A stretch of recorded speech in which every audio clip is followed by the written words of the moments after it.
à tous. Je vous propose qu'on commence. Sarah, je vais vous mettre à contribution d'emblée. Vous allez faire l'appel ? Parce que Toumaïni a donné un pouvoir à Bernard Fouler et Olivier Thomas va arriver en retard. Donc il a donné un pouvoir à Estelle le temps qu'il arrive. Donc c'est vous qui vous y collez.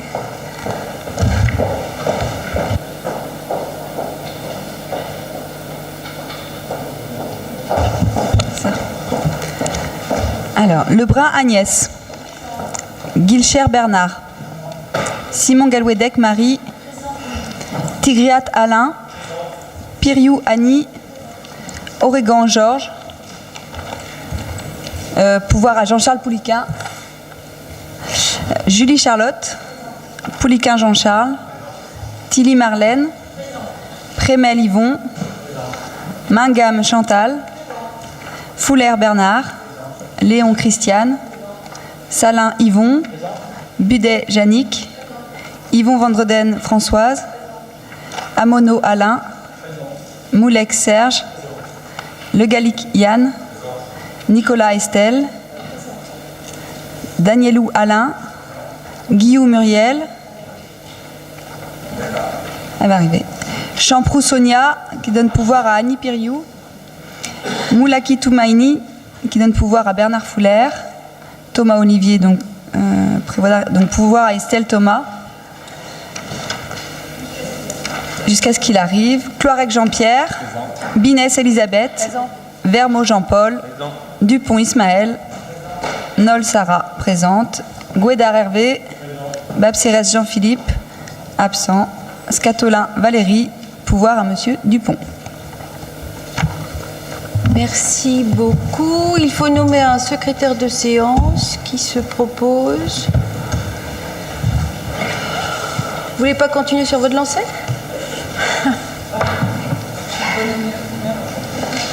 Alors, bénéficiant de la bonne humeur de Madame Nol, qui accepte dans sa grande générosité des secrétaires de séance. C'est ma soeur. Approbation du conseil municipal du 11 mai. Y a-t-il des observations ? Merci. Attribution déléguée. Y a-t-il des observations ? Monsieur Cloirec.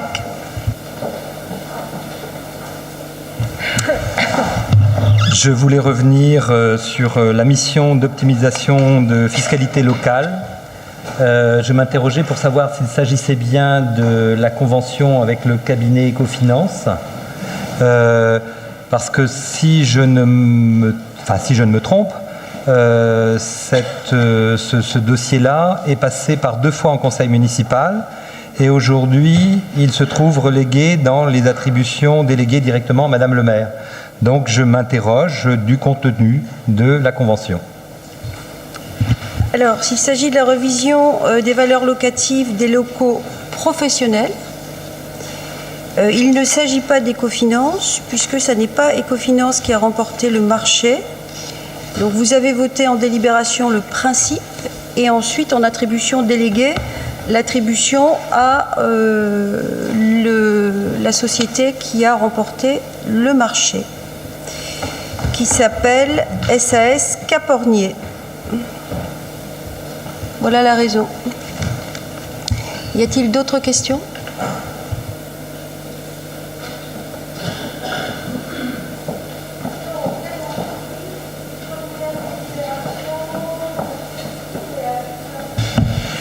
Alors cette première délibération concerne l'approbation du rapport de la commission locale d'évaluation des charges transférées, la CLECT, donc au titre de l'année 2017.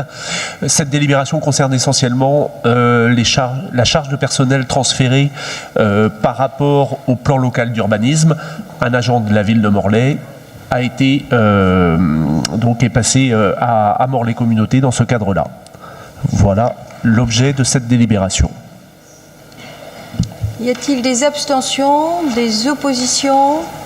Merci beaucoup. Je vous signale au passage que voilà un bel exemple de mutualisation puisque, entre autres, nous avons transféré un personnel ville à Morlaix Communauté dans le cadre de la mutualisation liée au PLUI. La seconde délibération, toujours Monsieur Tigréat, sur le rectificatif de la décision modificative sur le budget annexe du pôle petite enfance. C'est vraiment administratif. Oui, tout à fait. C'est purement administratif, parce qu'il y avait eu des petites erreurs dans les affectations des sommes, mais après, la décision modificative n'est pas dans son ensemble modifiée, c'est simplement administratif. Y a-t-il des abstentions, des oppositions? Je vous remercie. Pour une histoire de barquette alimentaire, Alain Amonneau.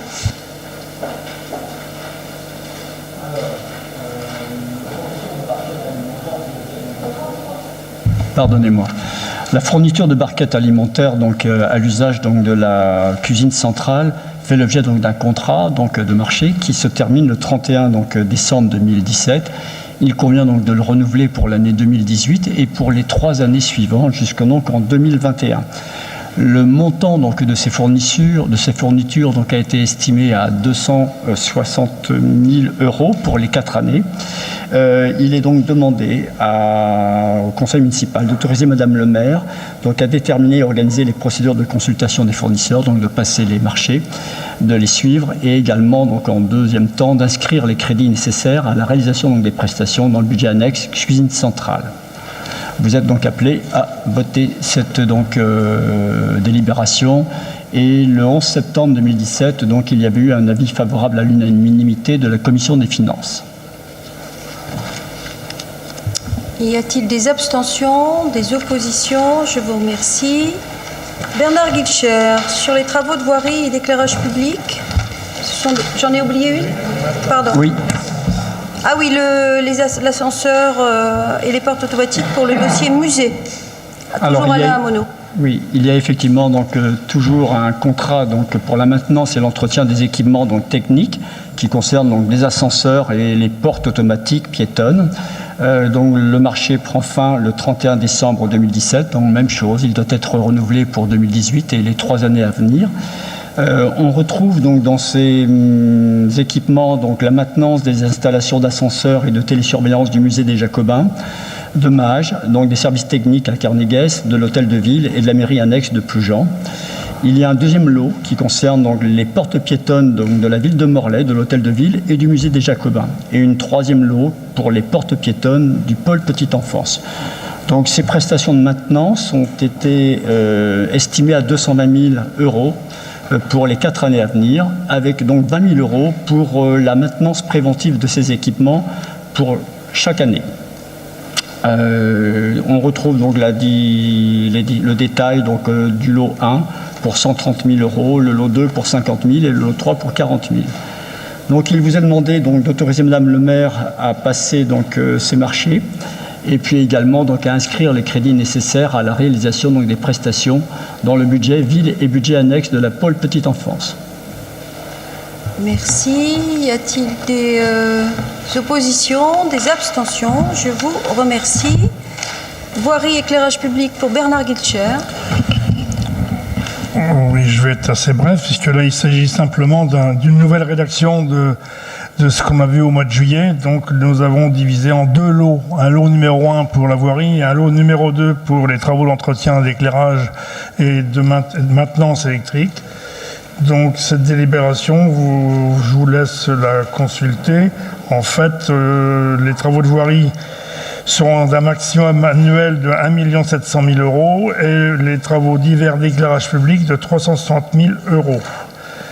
Donc, conformément à l'article L 2122-21-1 du Code général des collectivités territoriales, si les termes de cette délibération vous agréent, il vous est proposé de retirer la délibération du Conseil municipal du 6 juillet 2017 et d'autoriser Madame le maire ou le premier adjoint à déterminer et organiser les procédures de consultation des entreprises, mettre en œuvre les procédures adéquates de passation et d'exécution des marchés publics, de signer les marchés en accord et d'inscrire les crédits nécessaires à la réalisation des prestations. Abstention, opposition, je vous remercie. Bernard Guilcher, à nouveau, sur les espaces extérieurs de Port-Sarbaillec. Oui, là donc il s'agit également d'avenants qui ont dû être réalisés avec des travaux supplémentaires sur les extérieurs de Port-Sarbaillec, donc travaux sur les terrassements, adduction d'eau, eau pluviale, manque de terre, donc lors des travaux il a été découvert de l'argile, il a fallu retirer toute cette argile et recreuser les aménagements paysagers pour pouvoir remettre de la terre plus correcte. Donc au fur et à mesure de l'avancée des travaux et de non-conformité sur les réseaux d'eau usée et surtout sur les eaux pluviales, la plupart des descentes de gouttières n'étaient pas raccordées. Ainsi, par avenant numéro 1, il est proposé de prendre en compte les quantités supplémentaires ci-dessus justifiées nécessaires au parfait achèvement des travaux. Vous avez le tableau des réalisations de l'avenant. Donc, si les termes de cette délibération vous agréent, il est proposé d'approuver la passation de l'avenant numéro 1 au marché 16-004-001, d'autoriser Mme le maire à signer cet avenant numéro 1 et d'autoriser Mme le maire à solliciter des subventions auprès des partenaires concernés. À reconnaître que les extérieurs de Port-Sarbaillec sont de belle qualité et relèvent le niveau, effectivement, de la résidence de Finistère Habitat, n'est-ce pas, Monsieur le Président? Vous me permettez, Madame le maire, puisque Bernard, je crois que c'est une belle réussite. Moi, en plus, j'habite à peine un peu plus haut et je croise régulièrement les locataires. Donc c'est une vraie satisfaction, mais pas seulement pour eux. Hein. Et maintenant, quand on longe ce quartier, il est largement embelli et il est rentré de plein pied dans la modernité. On aura encore à se concentrer sur l'amélioration des extérieurs, des intérieurs par contre, je ne le cache pas, mais puisque l'occasion m'en est donnée, les annonces actuelles telles qu'elles sont données par le gouvernement sur l'avenir du logement social et ce en quoi il pourrait être concerné par de drastiques économies, notamment sur des baisses de loyers qui compenseraient les allocations familiales, inquiètent l'ensemble des bailleurs du Finistère avec qui j'ai échangé dernièrement, puisque le logement social, les loyers sont calculés au coût les plus bas, seulement pour assurer l'emprunt, afin de permettre d'avoir pour nos locataires tout simplement un accès facilité à un domicile. Et je ne vous cache pas les inquiétudes que nous avons si les bailleurs sociaux devaient intégralement compenser la baisse de 50 à 60 euros des APL telle qu'annoncée. Et j'espère que d'ici les annonces officielles du gouvernement, nous aurons des modalités de compensation qui puissent permettre, d'entretenir le patrimoine existant. À Morlaix, il y a encore du travail à faire. Je pense aux marronniers, je pense à la Boissière, mais aussi pouvoir continuer d'offrir à nos concitoyens des programmes neufs. Nous en verrons un ce soir, et que si la baisse des APL n'était pas compensée auprès des différents offices, c'est l'ensemble des opérations neuves et de réhabilitation qui seraient remises en question. Donc excusez-moi d'avoir profité de cette tribune du conseil municipal, mais il y a à l'heure actuelle une vraie et profonde inquiétude pour le logement à loyer modéré en France.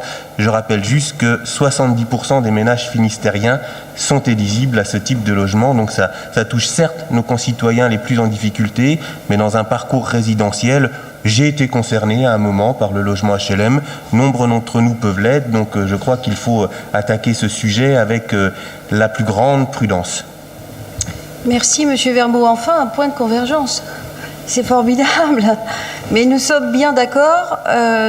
Par contre, j'attire votre attention sur le phénomène des taux, puisque, effectivement, les annonces gouvernementales et donc nationales sont extrêmement inquiétantes. Il y en a d'autres qui pourraient l'être si nous n'y prenons pas garde ensemble. Je pense par exemple au transfert du coût de la collecte des encombrants, dont il a été question à un moment par la communauté, de le transférer sur les bailleurs sociaux. Évidemment, nous sommes farouchement opposés à la modification profonde de cette compétence qui, lorsqu'elle a été transférée, était pleine et entière. Et je ne vois pas pourquoi ça devrait être transféré aux bailleurs sociaux. Nous avons signé pour un transfert de compétences, de la collecte des ordures ménagères, encombrants compris. Donc il faudra là aussi que nous soyons vigilants ensemble, de sorte à ce que les choses soient faites équitablement. J'ajoute que vous avez fait un lapsus, et je croyais que c'était pas un lapsus, qu'il fallait, vous disiez, il fallait s'intéresser maintenant un petit peu plus aux extérieurs, et j'allais... Voilà, vous vouliez dire aux intérieurs, mais pour ma part, je pense qu'il faut élargir maintenant l'intérêt que nous portons aux extérieurs. C'est-à-dire que nous avons travaillé sur les abords, mais toute la zone, disons, un peu plus de loisirs, qui est autour du Mill Club, pour dire les choses clairement, eh bien, mérite toute notre attention et nous allons élaborer un projet d'aménagement autour du Mill Club, que ce soit les allées de boules qu'il faut absolument remettre en état, et peut-être d'autres équipements qui permettraient véritablement de faire de cette petite zone un petit poumon vert supplémentaire pour l'ensemble de la population, et qui permettrait aussi à la population de Port-Sarbaillek tout simplement de se rencontrer avec les autres riverains. Je pense que c'est important et il faut élargir en quelque sorte le cercle. Je crois que M. Dupont a demandé la parole. Vous m'avez presque coupé l'herbe sous le pied parce que j'allais venir à l'allée de boules justement, qui depuis plusieurs années est hors service, en tout cas interdite d'usage. Or, il y a beaucoup de boulistes à Port-Sarbaillek, et il y a une activité sociale d'ailleurs assez intense, aussi bien sur le terrain de foot que dans le parc, et qui là pour le coup est vraiment intergénérationnel. On l'a vu notamment cet été. Je rejoins tout à fait Jean-Paul et l'ensemble des collègues de l'opposition pour féliciter la programmation de l'aménagement des espaces paysagers autour de Port-Sarbaillek. Ça change vraiment la physionomie de ce quartier de logements sociaux. Et on avait une interrogation sur une programmation similaire qui pourrait être faite à Kerfraval, dans l'accompagnement du projet de rénovation des intérieurs de bâtiments, des intérieurs d'appartements de Kerfraval. Est-ce que il est programmé une amélioration de l'espace paysager de Kerfraval, des jardins du Launay, de la même manière que ça a pu être fait pour Port-Sarbaillek, sachant qu'on part quand même d'une situation qui est moins dégradée qu'à Port-Sarbaillek. Vous avez remarqué sans doute, même si la presse semble vous faire dire le contraire, mais j'observe que vous appréciez quand même le travail que nous faisons, ce qui prouve que nous travaillons. Les services de la ville ont quand même travaillé pour 700 000 €. Hein, ce n'est pas une petite somme, ce ne sont pas des aménagements à la petite semaine, ce sont vraiment de gros aménagements paysagers qui ont été réfléchis, qui ont été concertés également. Hein, et effectivement, on pourrait imaginer continuer, mais on le fait. Enfin, il n'y a aucun obstacle à ce qu'on entreprenne d'autres projets. Vous avez raison de dire que c'est pas tout à fait la même situation quand même. Hein. C'est pas Kerfraval, c'est un petit peu autre chose. Mais nous travaillons notamment sur les jardins du Launay avec Aiguillon Construction. Il y a eu des réunions publiques, il y en aura encore. Tout n'est pas forcément simple parce que il y a une population qu'il faut vraiment accompagner dans la compréhension des travaux. Et puis les choses se feront petit à petit. Mais je crois que Charlotte Julie voulait la parole. Je voulais juste apporter une petite précision concernant les allées. Alors, elles ne sont pas inutilisées, certes très peu utilisées, puisqu'en fait, ce sont des allées pour les boules plombées. Il ne s'agit pas de pétanque, c'est pour les boules plombées. Donc, c'est le lieu quand ils organisent des compétitions en extérieur. Donc, certes, il n'y en a qu'au moins une, si ce n'est deux dans l'année. Et elles sont entretenues directement par cette association. C'est pour ça qu'elles sont bâchées et qu'il y a des lestes dessus pour éviter justement que les personnes aillent dessus. Voilà concrètement aujourd'hui ce qu'il en est. Maintenant, c'est une association qui vient de fusionner avec Saint-Martin-des-Champs. Donc on va travailler avec eux pour essayer justement que ces allées soient davantage utilisées. Voilà. Je crois qu'on est tous d'accord là-dessus. Il faut que ces allées de boules soient réellement un lieu social. Donc que la pratique de la boule plombée exclut de fait la pratique de la pétanque qui elle-même exclut de fait la pratique de la boule bretonne, c'est pas comme ça qu'il faut prendre les choses. Une allée de boule, c'est une allée de boule où on se réunit pour se rencontrer, pour se retrouver, pour partager. Et de ce point de vue, ça demande à être amélioré. Enfin, il faut qu'on aille plus loin et Charlotte Julie a à ce sujet, entre autres, à sa charge, mais je crois qu'aussi Marie-Simon voulait dire quelque chose. Je voulais juste parler d'un autre quartier, et là on intervient même avant le réaménagement des immeubles. Je parle de la Vierge Noire, puisque avec la maison de quartier, avec la mise à disposition de la parcelle et de ce jardin qui fonctionne très très bien, avec le centre social Carré d'As, et maintenant avec l'aire de jeu qui vraiment est très très occupé par les enfants du quartier, on arrive même à faire les choses avant les bailleurs sociaux, donc c'est pas mal aussi, parce que ça c'est un quartier aussi qui demande toute notre attention. Y a-t-il des oppositions, des abstentions? Je vous remercie. Alain Monod, pour l'augmentation du prix du beurre et du lait. Voilà. Alors, donc, la ville de Morlaix a conclu donc différents marchés de fourniture pour la régie municipale donc, de restauration pour les années 2015 à 2017. Il se trouve que l'entreprise Transgourmet Ouest, donc, qui est à Carquefou, avait hérité donc, du marché pour le lot numéro 4 des laits UHT et le lot numéro 6 pour les beurres. Il y a une crise laitière européenne qui a donc modifié profondément donc, le cours de ces matières premières. Et aujourd'hui, donc, Transgourmet sollicite l'application donc, d'une revision exceptionnelle donc, des prix de marché, juste pour préserver donc, ces équilibres financiers, et aussi pour la ville. Donc, c'est l'intérêt donc, de maintenir une relation donc, et une continuité des prestations avec ce fournisseur. Donc il est demandé une révision exceptionnelle pour les seuls lots de lait et de beurre, et qui se traduirait par une augmentation donc, de 4% sur le prix unitaire applicable au premier semestre 2017. Cette augmentation donc, porterait pour le dernier trimestre donc 2017.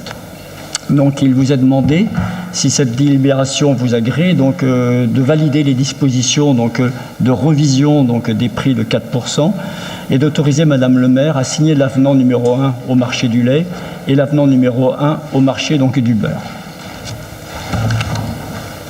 Y a-t-il des abstentions, des oppositions? Je rappelle, parce que la répétition ne nuit pas, que sur les 3600 repas servis quotidiennement, pour ces 3600 repas, 80% des ingrédients viennent de production locale ou de proximité. Ce qui est une qualité de repas évidente pour les bénéficiaires, mais ce qui est aussi une contribution à l'économie locale. Je suis passée au vote, je crois. Oui. Marie-Simon, qui est-ce qui a une question? Ah, pardon. Oui, juste une remarque, puisqu'on est sur la question des cantines.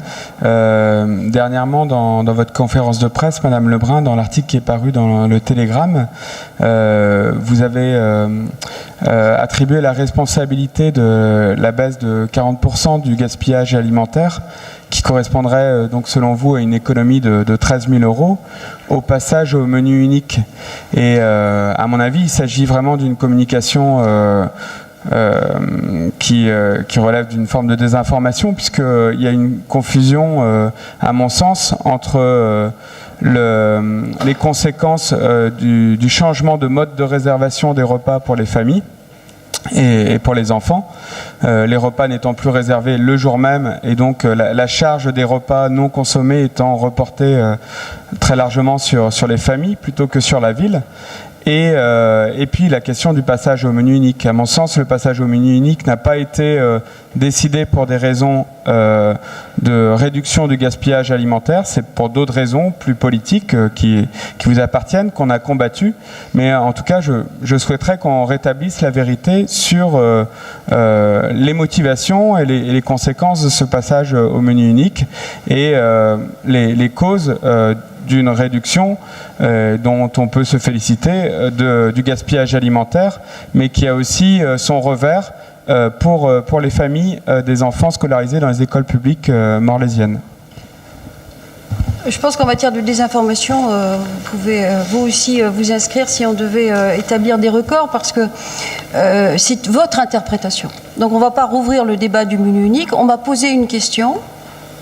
La question m'a été posée ce jour-là, de savoir, j'ai le texte sous les yeux, de savoir si le menu unique avait contribué à la réduction du gaspillage. La réponse est oui. La réponse est oui. Alors, effectivement, le gaspillage, il y a eu un ensemble de mesures qui ont contribué à la réduction du gaspillage. Mais on ne peut pas être contre le gaspillage et en même temps faire un petit tri personnel et interprétatif et souvent dogmatique pour savoir quelles sont les mesures qui sont meilleures que d'autres pour le gaspillage. Le gaspillage, c'est comme les économies. Il n'y a pas de petites économies, il n'y a pas de petit gaspillage, il n'y a pas de grand gaspillage. Il y a du gaspillage où il y a des économies à faire. Mais on ne va pas rouvrir ce débat puisque on connaît d'abord votre position et ensuite ça n'est pas à l'ordre du jour. Mais je vous réponds, oui, ça a contribué au gaspillage, à la réduction du gaspillage. Comment ? Non, c'est factuel. Y a-t-il... Non, alors là, cette fois, on y va. On a voté la délibération. Donc, Marie-Simon, pour l'attribution d'une subvention... Oh non, c'est bon. Au comité de chômeurs et solidaires. On aura l'occasion, à mon sens, de retrouver cet os à ronger dans un autre conseil municipal. Marie-Simon ? Oui, donc il s'agit de l'attribution d'une subvention de fonctionnement au comité de chômeurs. Elle intervient tardivement, et là, c'est à cause de l'arrêt de maladie du coprésident qui était en charge des dossiers de subvention.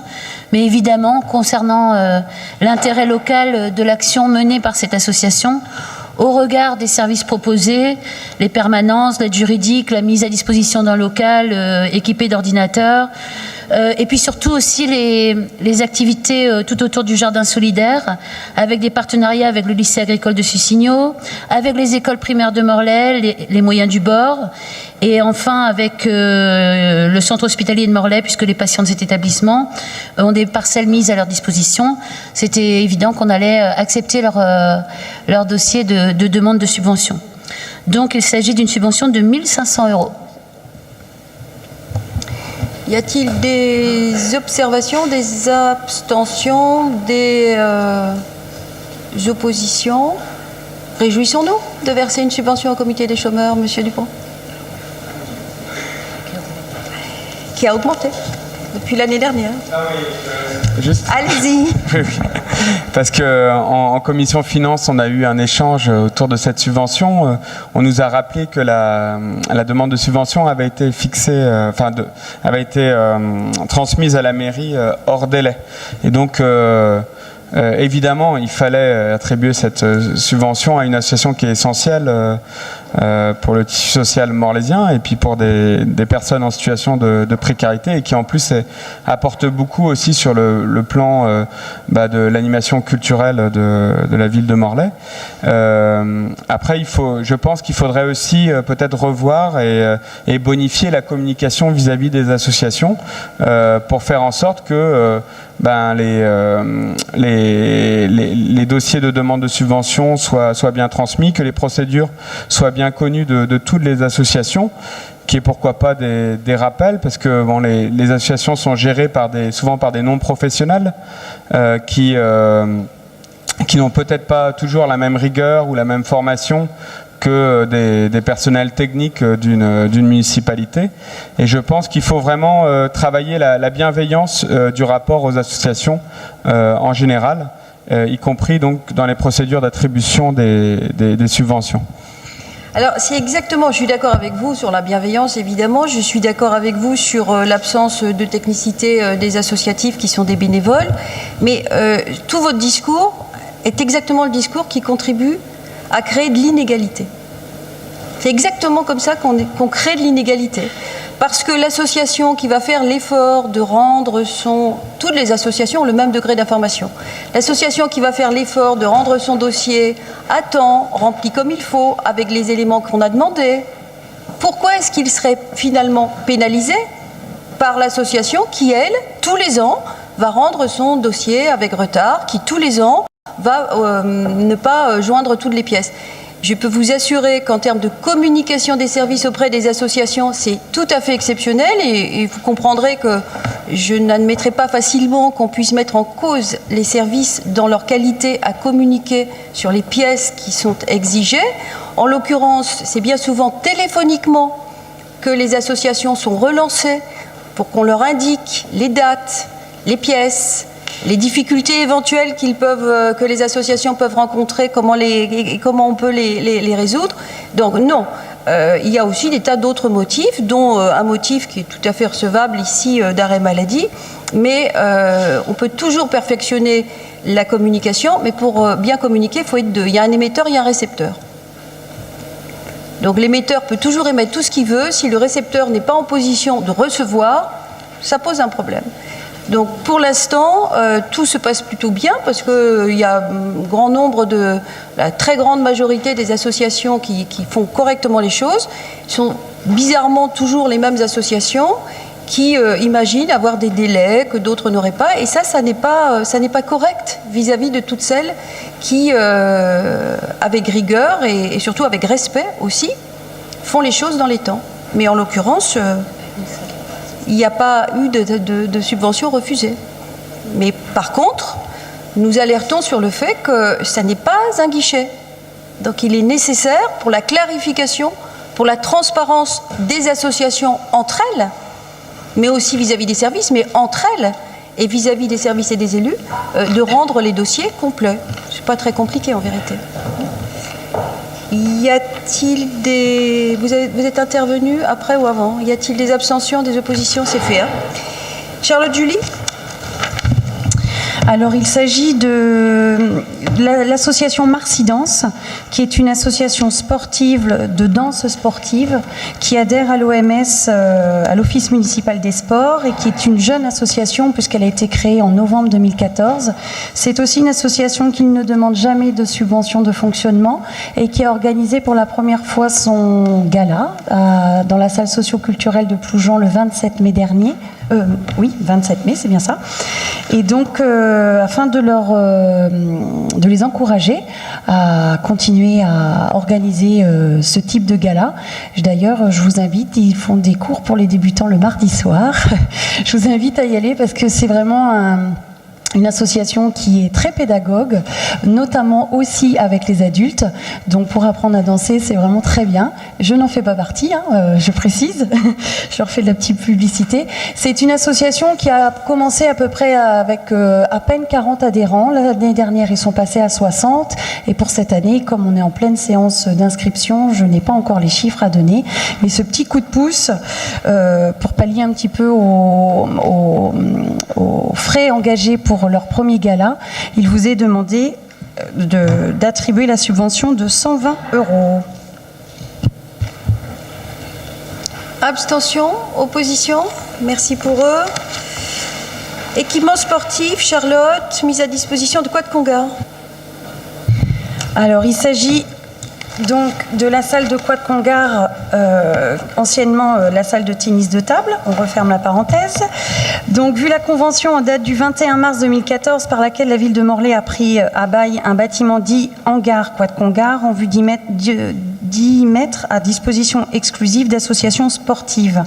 Considérant que 4 associations ont sollicité la mise à disposition de cet espace au titre de l'année 2017-2018, considérant que la mise à disposition de cet espace à ces associations sportives implique des conventions d'utilisation, conformément au planning d'attribution, établi par la commission d'attribution, toujours en date du 6 juillet 2017, le planning d'occupation et les conventions sont annexés à la présente délibération. Si les termes de cette délibération vous agréent, il vous est demandé d'autoriser Madame le maire à signer les 4 conventions. Donc vous les avez avec les plannings dans votre dossier.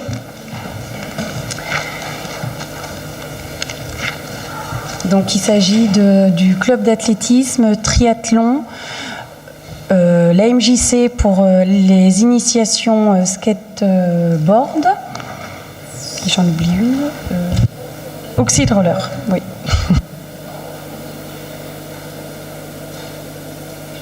Y a-t-il des oppositions, des abstentions? Merci beaucoup.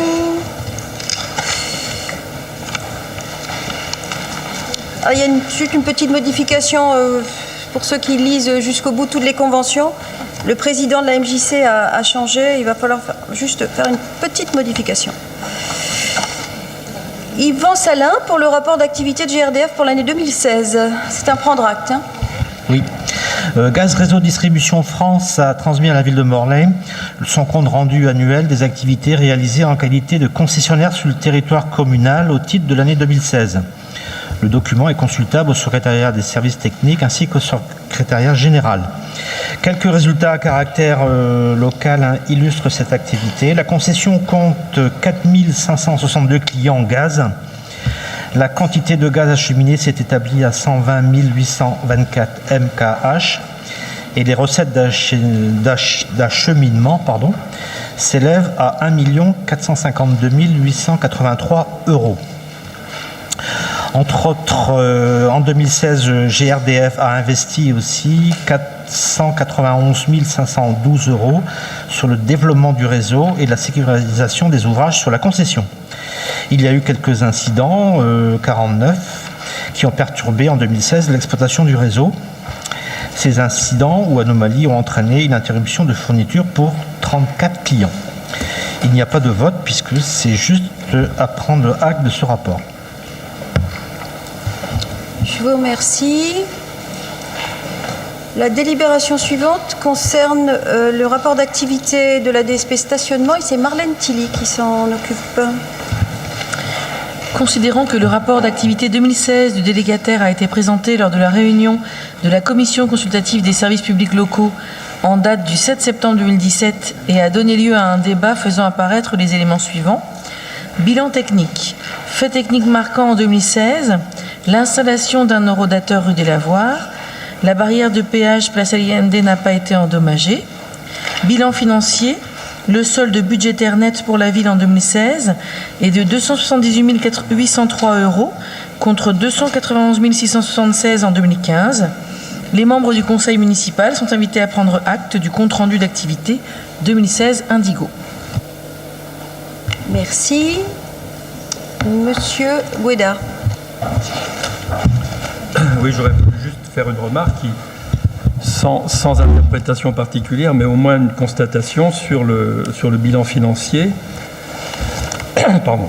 Les recettes de stationnement ont augmenté par contre de 30 000 € entre l'année dernière et cette année. Les recettes reversées par la ville à EFIPARC ont, elles, augmenté de 40 000 €.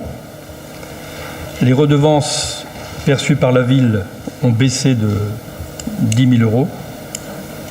Et le solde budgétaire reste évidemment positif, mais toujours à moins de 13 000 €. Donc, je ne sais pas ce que ça veut dire ça, mais enfin, je pense qu'il faut être vigilant parce que c'est quand même quelque chose qui m'apparaît à discuter, à surveiller. Ça, c'est la première chose. La deuxième chose que je voulais demander, c'était quand on lit un peu en détail l'analytique qui a été fournie sur les frais de personnel. La première question, c'est de savoir qu'est-ce qu'ils emploient comme personnel chez Vinci, chez EFIPARC d'une part, et pourquoi y a-t-il une différence de niveau de l'aspect financier et personnel entre les différents parcs. En particulier, il y a Voirie et Allende qui demandent beaucoup de personnel, alors que c'est Cornic qui demande peu de personnel et Allende et Voirie qui demandent beaucoup de personnel. Donc c'était une question que je me posais, pourquoi, je ne sais pas. J'attendais des éclaircissements. Oui, les frais de personnel qui sont décrits pour les différents, la voirie, pour le parking Allende et pour le parking Cornic, sont différents. Oui.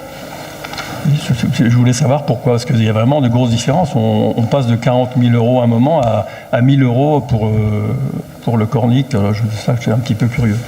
Sur la première question, sur la différence de recettes, en fait, la différence de redevance, elle est liée tout simplement au décret Hamon, si vous vous souvenez, qui a modifié considérablement, vous vous souvenez de ça ? Qui a modifié considérablement la facturation et du coup la redevance perçue. Sur les frais de personnel, alors je ne sais pas si l'un de vous a une explication plus... je pense que c'est lié à l'intervention des ASVP. C'est-à-dire que... Vous pouvez me dire la page ?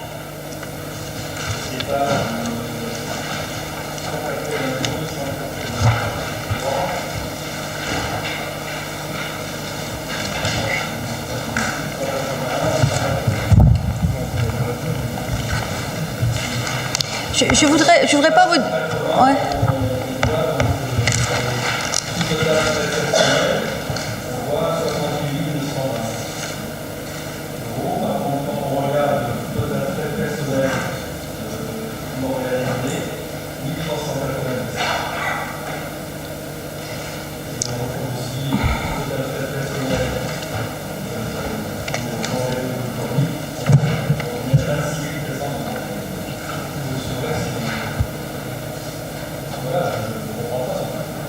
Oui, non, mais vous avez raison.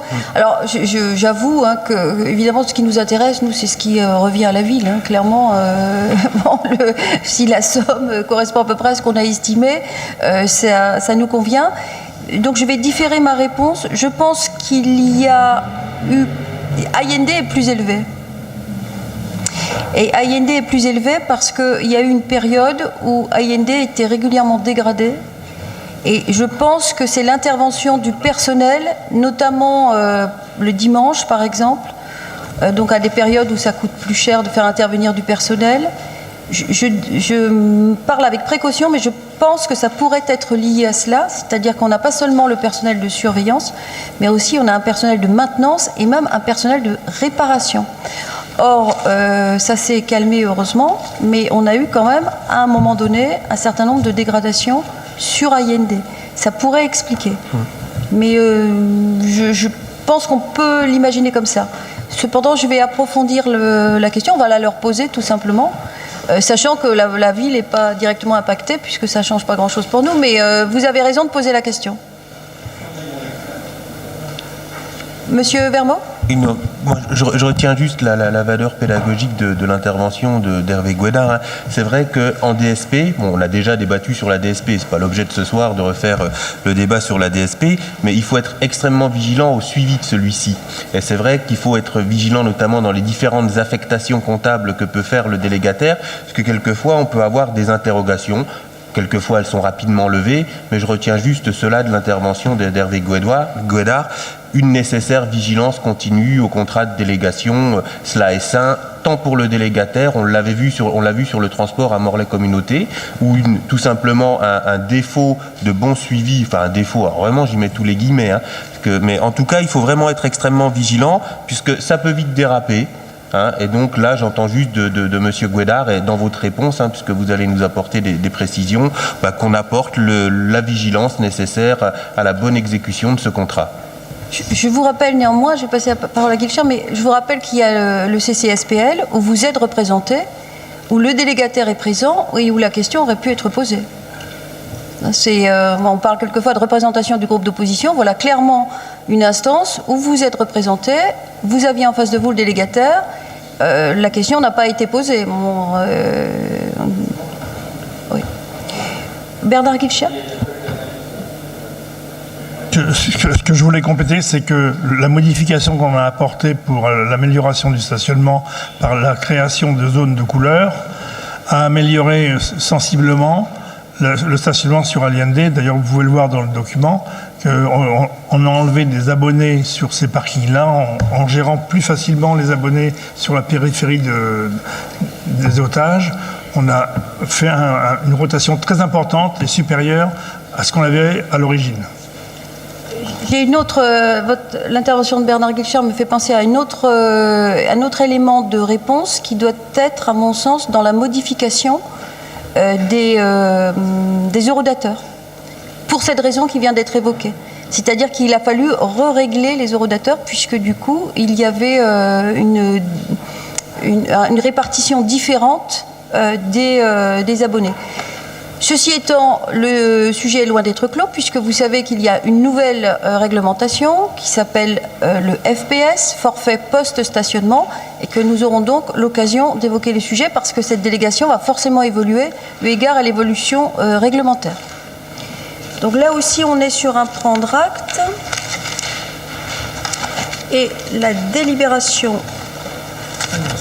suivante... Donc la délibération suivante porte sur l'acquisition du 9 rue de Paris.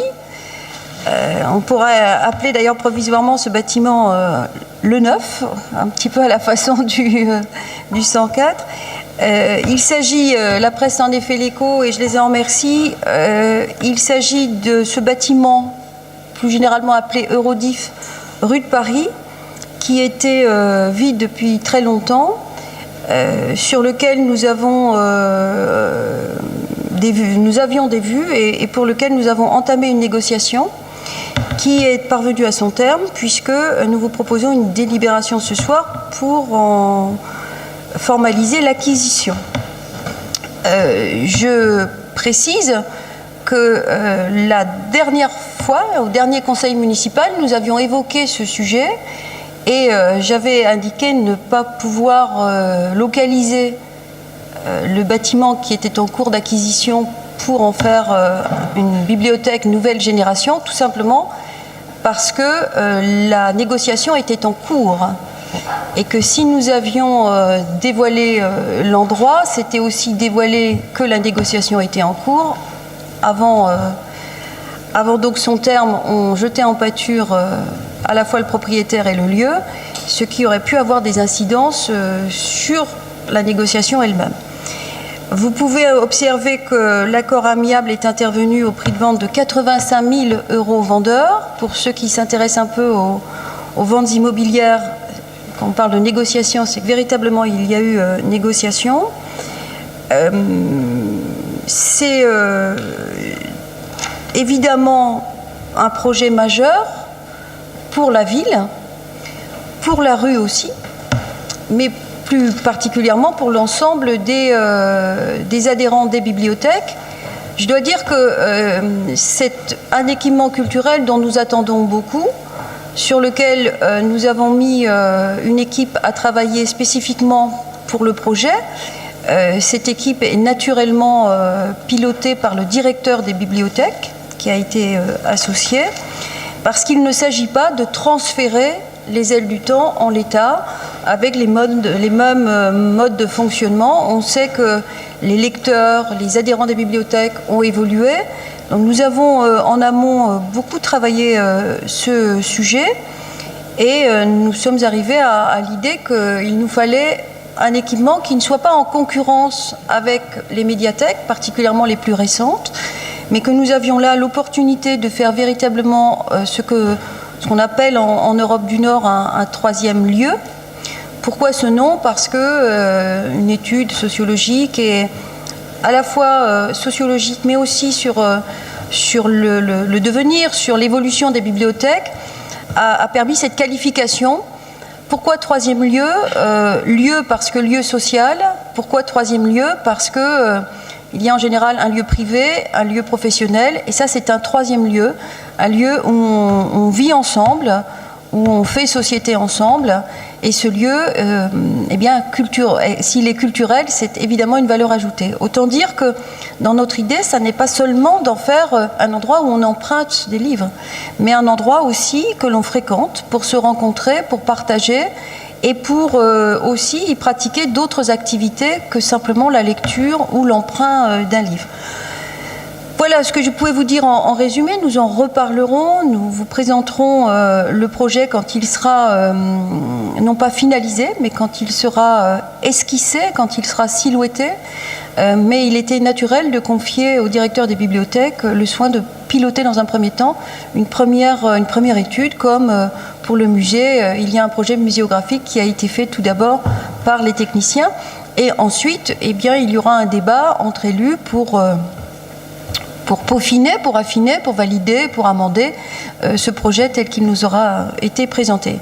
Pour ceux qui connaissent le lieu, c'est un très très beau lieu d'inspiration Baltard, avec un très grand puits de lumière, avec une mezzanine, et c'est un espace qui, à n'en pas douter, sera très agréable à vivre et très agréable aussi à voir. Donc on s'inscrit bien dans l'idée de faire des bâtiments culturels importants de la ville de Morlaix, des bâtiments à valeur architecturale ajoutée. C'est-à-dire qu'il ne s'agit pas juste d'en faire un lieu d'usage, mais en faire aussi un lieu d'intégration architecturale, et y compris dans un cheminement touristique. Comme peut l'être la Maison du Peuple, comme peut l'être la Manufacture des Tabacs, comme l'est naturellement le théâtre, comme l'est naturellement la maison à Pont-d'Alais ou même l'hôtel de ville. On s'inscrit dans ce marquage-là et dans cette identité-là. Voilà ce que je pouvais vous dire. Monsieur Vermont ? Je vais le dire comme je l'ai dit en commission, c'est une excellente nouvelle. Et nous n'avons pas boudé le plaisir de le dire en commission présidée par Bernard Guilcher, votre premier adjoint, tant pour la rue que du fait de garder un équipement en centre-ville et ainsi d'attirer du flux, notamment dans la rue de Paris. Et en espérant, mais il y a des études assez concrètes là-dessus, sur les flux commerciaux et les incidences que ça a sur les chiffres d'affaires. Donc nous sommes contents, et on le dit, très honnêtement. Juste ce que vous avez vu, nous avons souligné qu'il nous est quelquefois désagréable de découvrir dans la presse un certain nombre de nouvelles. Vous avez de votre côté appelé de vos voeux une forme de, comment dire, non pas si ce n'est de confiance, mais on peut peut-être oser le mot aussi. Je crois qu'on peut nous faire confiance, peut nous expliquer que certaines négociations commerciales doivent rester non pas seulement discrètes, mais secrètes pour être menées à leur terme, et que les commissions doivent devenir ce lieu d'échange, puisque quand nous étions en commission préalablement au conseil municipal de juillet, les négociations étaient déjà en cours et nous en avons échangé au niveau de l'opposition. Nous concevons fort bien que dans le cadre de négociations, notamment sur de l'immobilier, la plus grande discrétion doivent être gardées. En tout cas, nous appelons de nos voeux à être mieux informés et en tout cas sur ce projet à être associés. Et en tout cas, je vous le redis, nous considérons que c'est une excellente nouvelle et pour la rue, mais aussi pour le centre-ville de Morlaix. Merci. Deux petits points complémentaires à ce que vous venez de dire. Merci d'abord d'adhérer au projet, bien sûr. Vous parliez des flux commerciaux. Il va de soi que la proximité d'une librairie, sachant qu'il y a eu l'installation d'une autre librairie, comme vous savez, enfin en tout cas d'un centre qui vend aussi des livres, autre chose que des livres, mais aussi des livres en périphérie, la proximité d'une librairie est pour nous une façon de lui venir en soutien, clairement. Une bibliothèque est un soutien à une librairie, c'est pas l'ennemi de la librairie, bien au contraire. Ça permet même d'avoir un petit pôle culturel. Et le deuxième petit point complémentaire, je prends acte de ce que vous dites. J'apprécie que vous ayez évolué positivement de ce point de vue parce que l'expérience a montré, pas seulement d'ailleurs dans cette instance, que les commissions étaient parfois perçues comme autre chose qu'un lieu de débat et d'échange de pistes de travail et éventuellement de documents de travail. Et lorsque l'on voit à la sortie des commissions des documents qui sont publiés dans l'heure qui suit, ça n'incite pas à la confiance. Donc moi je veux bien faire un pacte de confiance, au contraire, l'assiduité aux commissions peut aider aussi d'ailleurs, mais les commissions, vous avez raison, servent à échanger de façon confidentielle sur des choses qui sont en cours. Pas confidentielles parce que on veut dresser une barrière étanche avec le reste de la population. C'est pas du tout ça. C'est juste que la commission, c'est une instance de travail, d'échange, de débat. Et que par conséquent, elle ne peut fonctionner convenablement, mais je crois que la communauté d'Aglo est exactement sur la même ligne, j'ai pu en échanger avec le président, ça ne peut fonctionner convenablement que sur la base du secret partagé. Donc une commission où par exemple quelqu'un n'interviendrait sur rien, et puis en quelque sorte affûterait ses couteaux pour pouvoir mieux dénoncer ou mieux critiquer ou je ne sais quoi en instance publique, c'est pas le fonctionnement normal d'une commission. Donc je prends acte avec satisfaction de la fonction et de la façon dont vous souhaitez que fonctionnent les commissions. Il n'y a aucun sujet là-dessus. Monsieur Cloarec.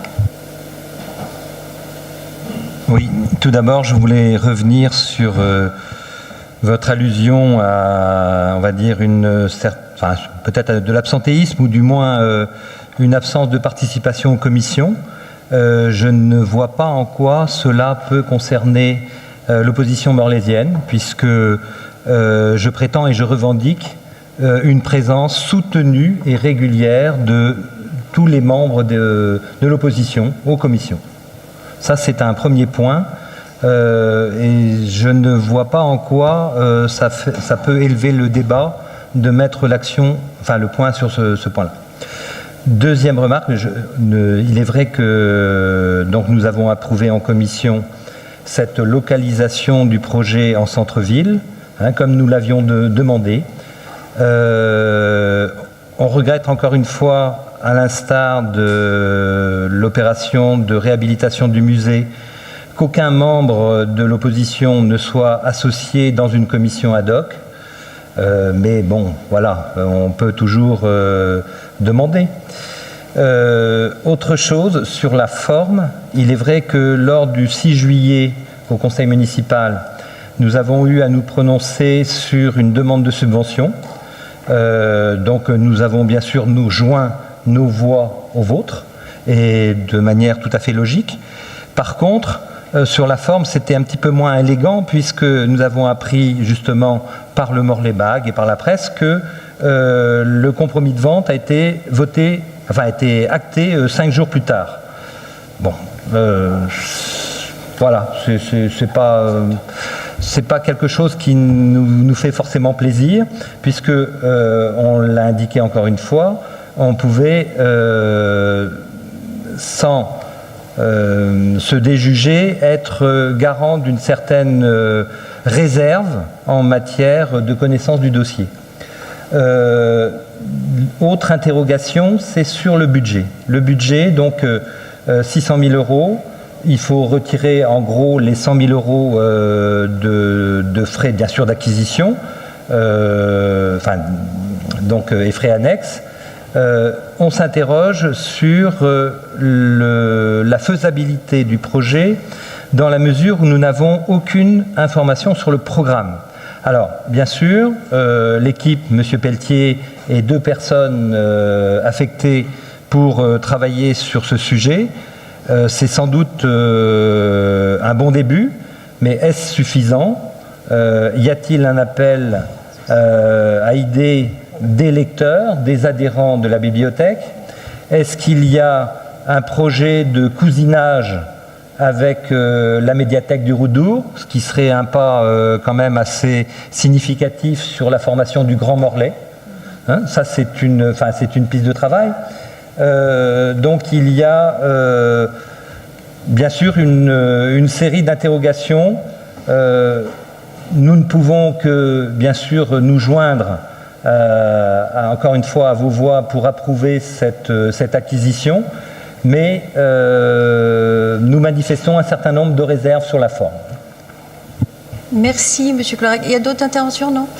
Sur l'assiduité, ce n'est pas une attaque en bonne et due forme.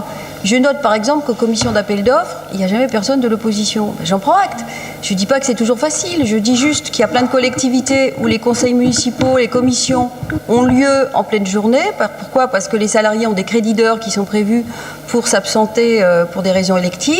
Nous faisons l'effort de mettre les commissions, etc. On sait que c'est difficile puisqu'on a des exemples assez régulièrement d'ailleurs de commissions qui s'empilent. La semaine dernière, c'était même 4 commissions qui s'empilaient entre la communauté et ici. Rien n'est facile.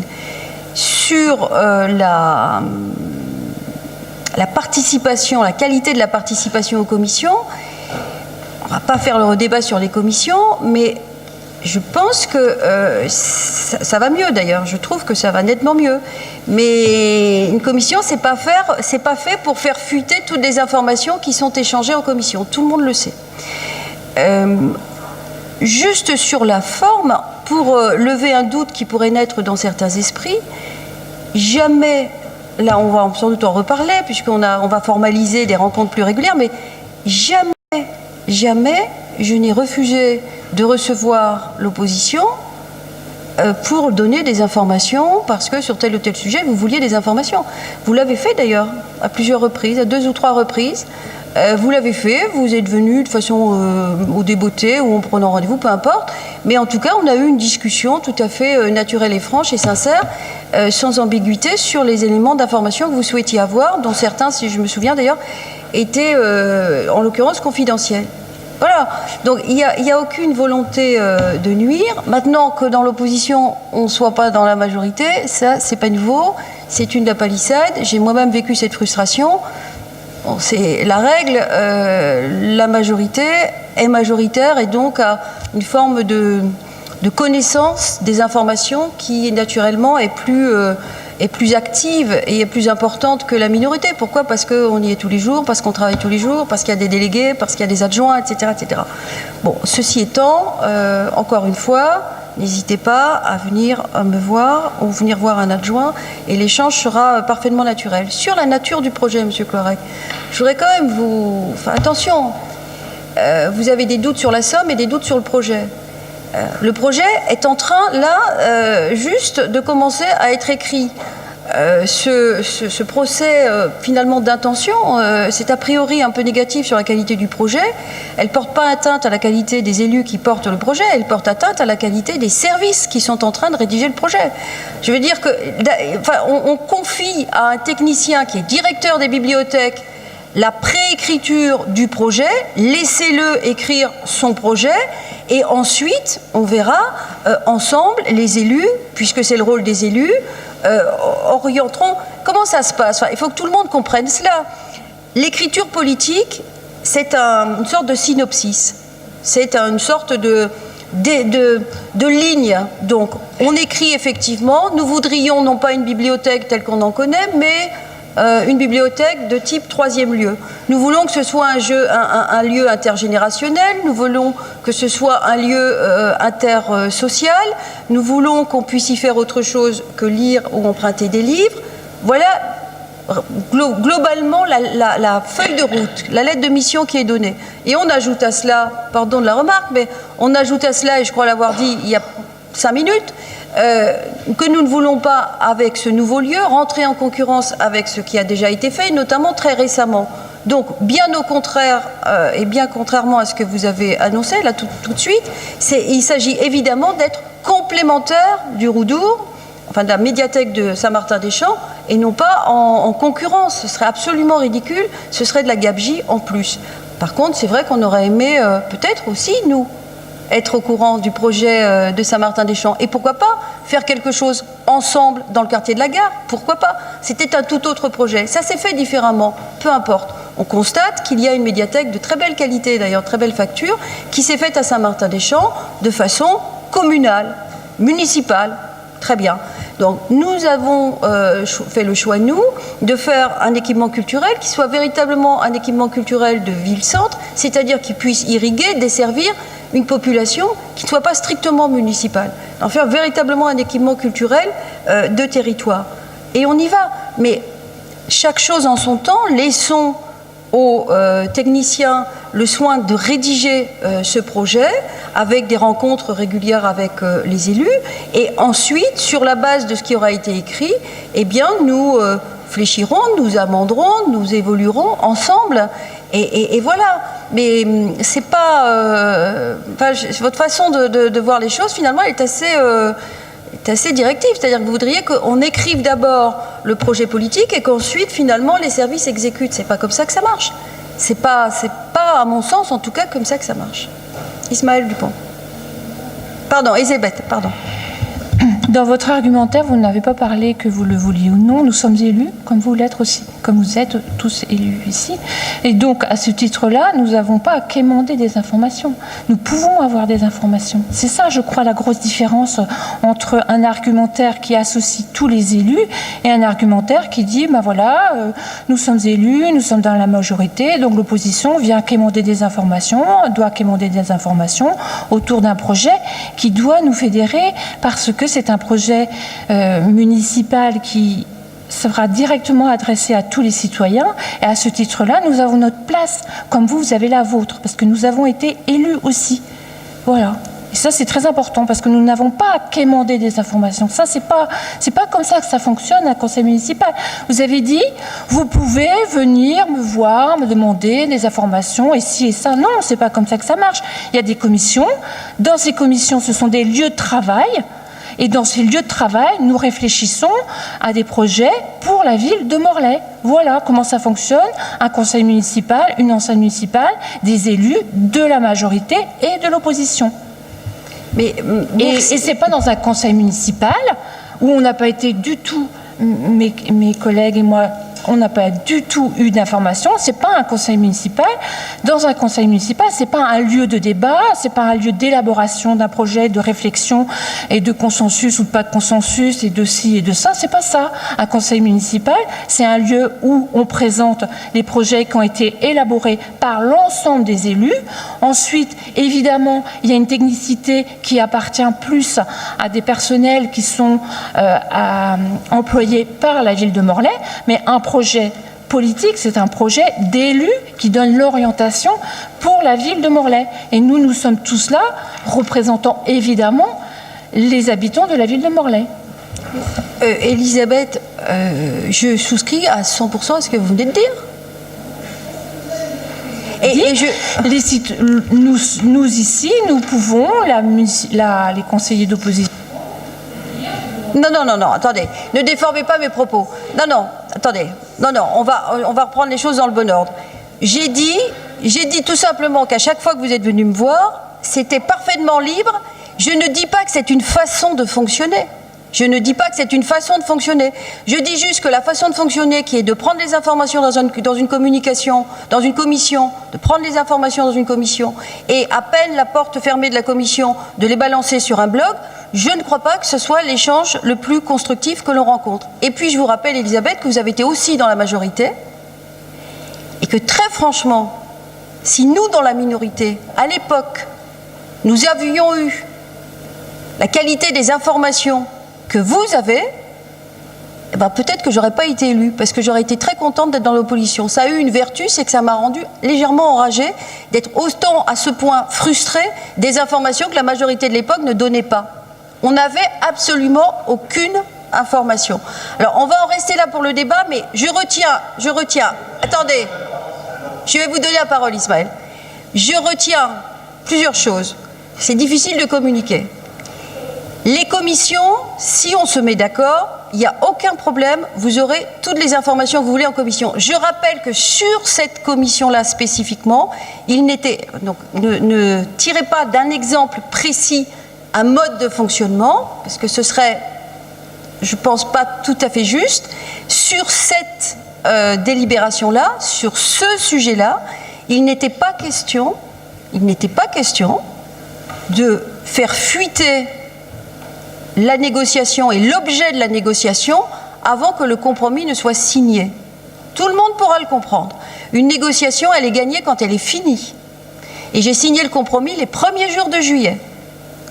Et je revendique en effet le fait que si l'endroit avait été abordé, etc., je vous mets mon pari, j'ai confiance dans la nature humaine, mais quand même, je parie que ça aurait été assez rapidement sur la place publique et ça aurait pu faire capoter la négociation. Le plus important dans cette histoire, c'est que nous ayons pu mener à bien cette négociation à un prix, personne ne l'a signalé, mais enfin extrêmement raisonnable. Alors je n'ai pas répondu à monsieur Cloirec sur la somme. On verra le projet. Ça reste une somme convenable. Enfin, je veux dire, on n'est pas là non plus pour faire la pyramide du Louvre. Voilà.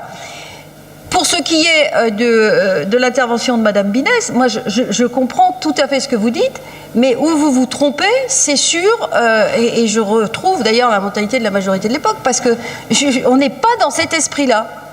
Au contraire, travaillons ensemble, mais travaillons ensemble. C'est-à-dire à des commissions où on échange véritablement, pas à des commissions où les informations sont prises pour être utilisées pour autre chose après. Ça, c'est une façon de fonctionner qui ne me semble pas intéressante. Et par ailleurs, sur la définition du conseil municipal, je ne suis pas exactement d'accord avec vous, parce que là, ce que vous avez défini, c'est une chambre d'enregistrement. Si là, on est en train de débattre, le conseil municipal, il est bien là pour débattre. Et je vous rappelle enfin qu'une fois élus, nous sommes les élus de tout le monde, y compris la majorité.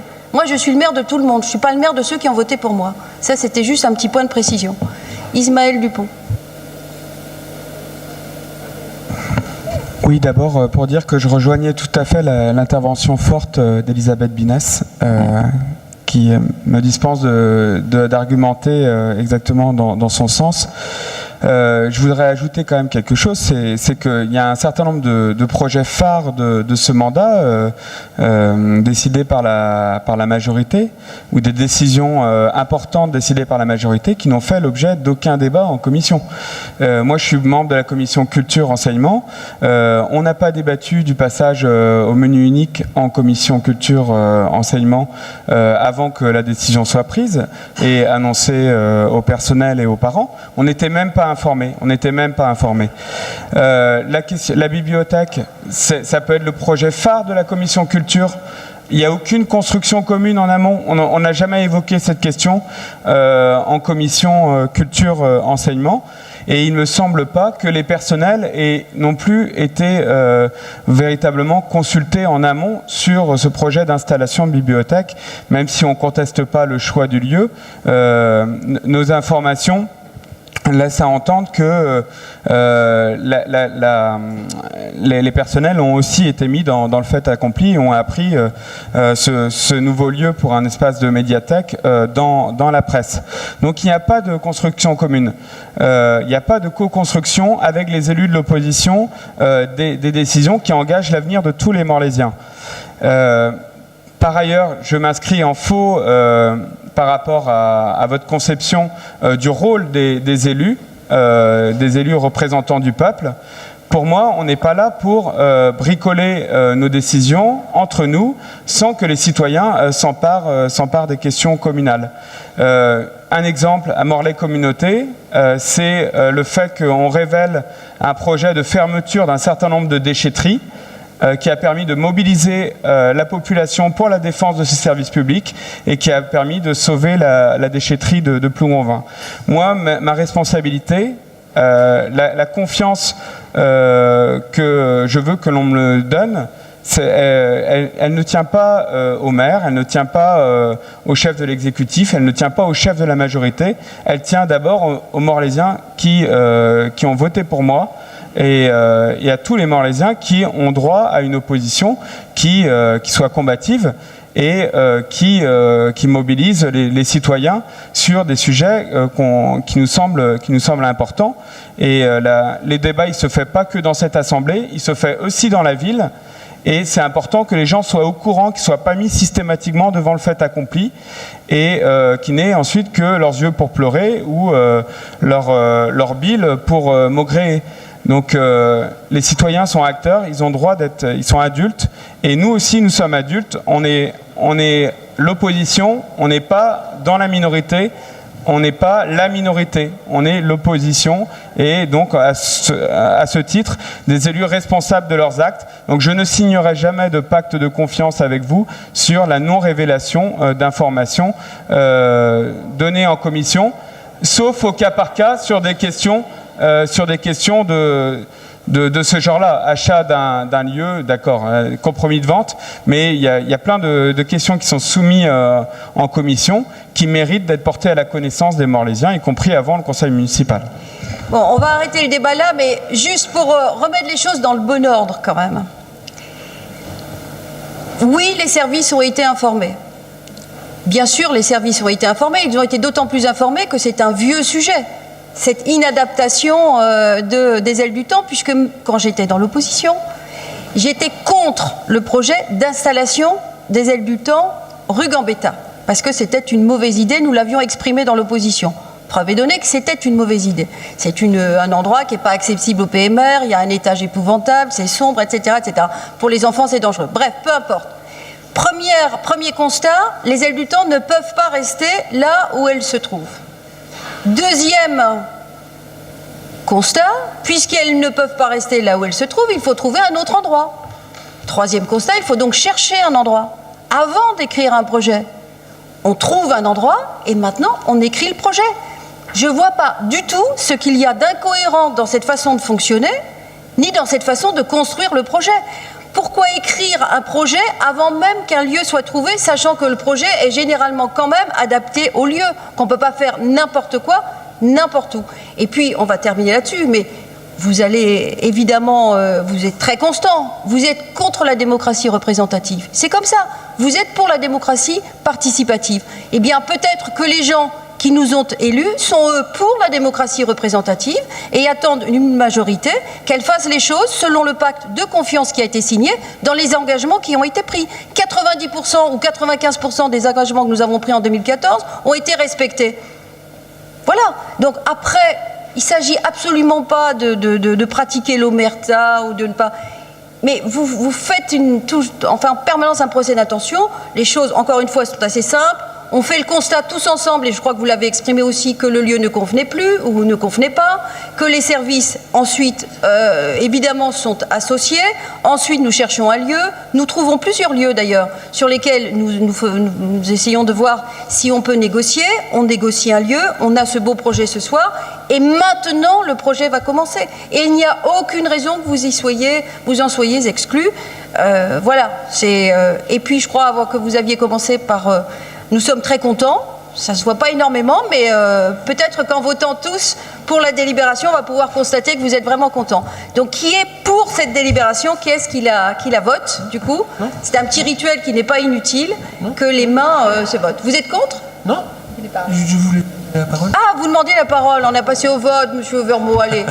Non, mais juste pour dire, j'intervenais sur la confidentialité d'une transaction immobilière. Et ça, on peut tous être d'accord sur l'engagement. On en arrive en quelques minutes à un pacte de confiance. Je crois qu'il faudra encore un peu de temps et puis une meilleure information entre l'opposition et la majorité pour arriver au pacte de confiance. Adressez-vous à monsieur Dupont. Non, c'est vous qui avez abordé le pacte. Alors, qui est pour cette délibération? Voilà. C'est un petit rituel qui quand même vaut la peine. C'est un bel équipement et l'ensemble du conseil municipal vote pour cette délibération. Merci beaucoup. Pour Bernard Guilcher, pour Bellevue-la-Madeleine. Eh bien, on va repositiver.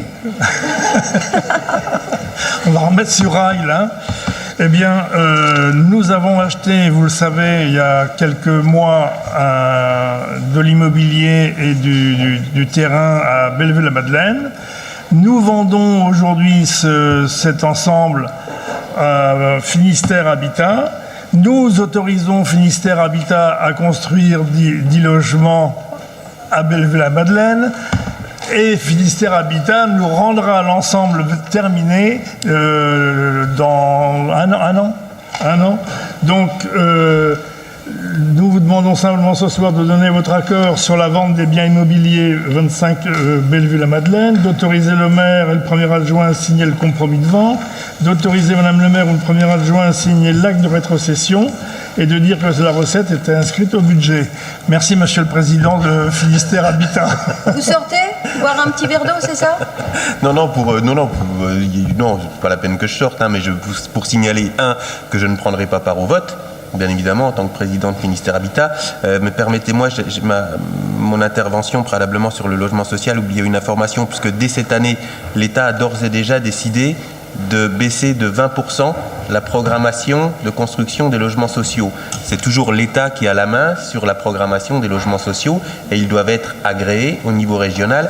Et d'ores et déjà, nous sommes en difficulté puisque l'État a unilatéralement décidé cette année de baisser de 20% le nombre des logements sociaux à construire en Bretagne et nous sommes directement impactés dans le Finistère.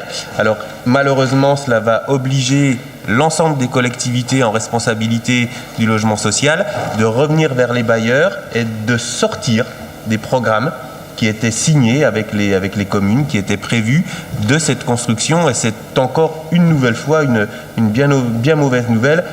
Heureusement, ces logements-là sont sanctuarisés dans la programmation et pourront voir le jour, mais il y a d'autres communes qui avaient programmé la construction de logements sociaux qui verront ces logements repoussés à plus tard, voire déprogrammés de la construction.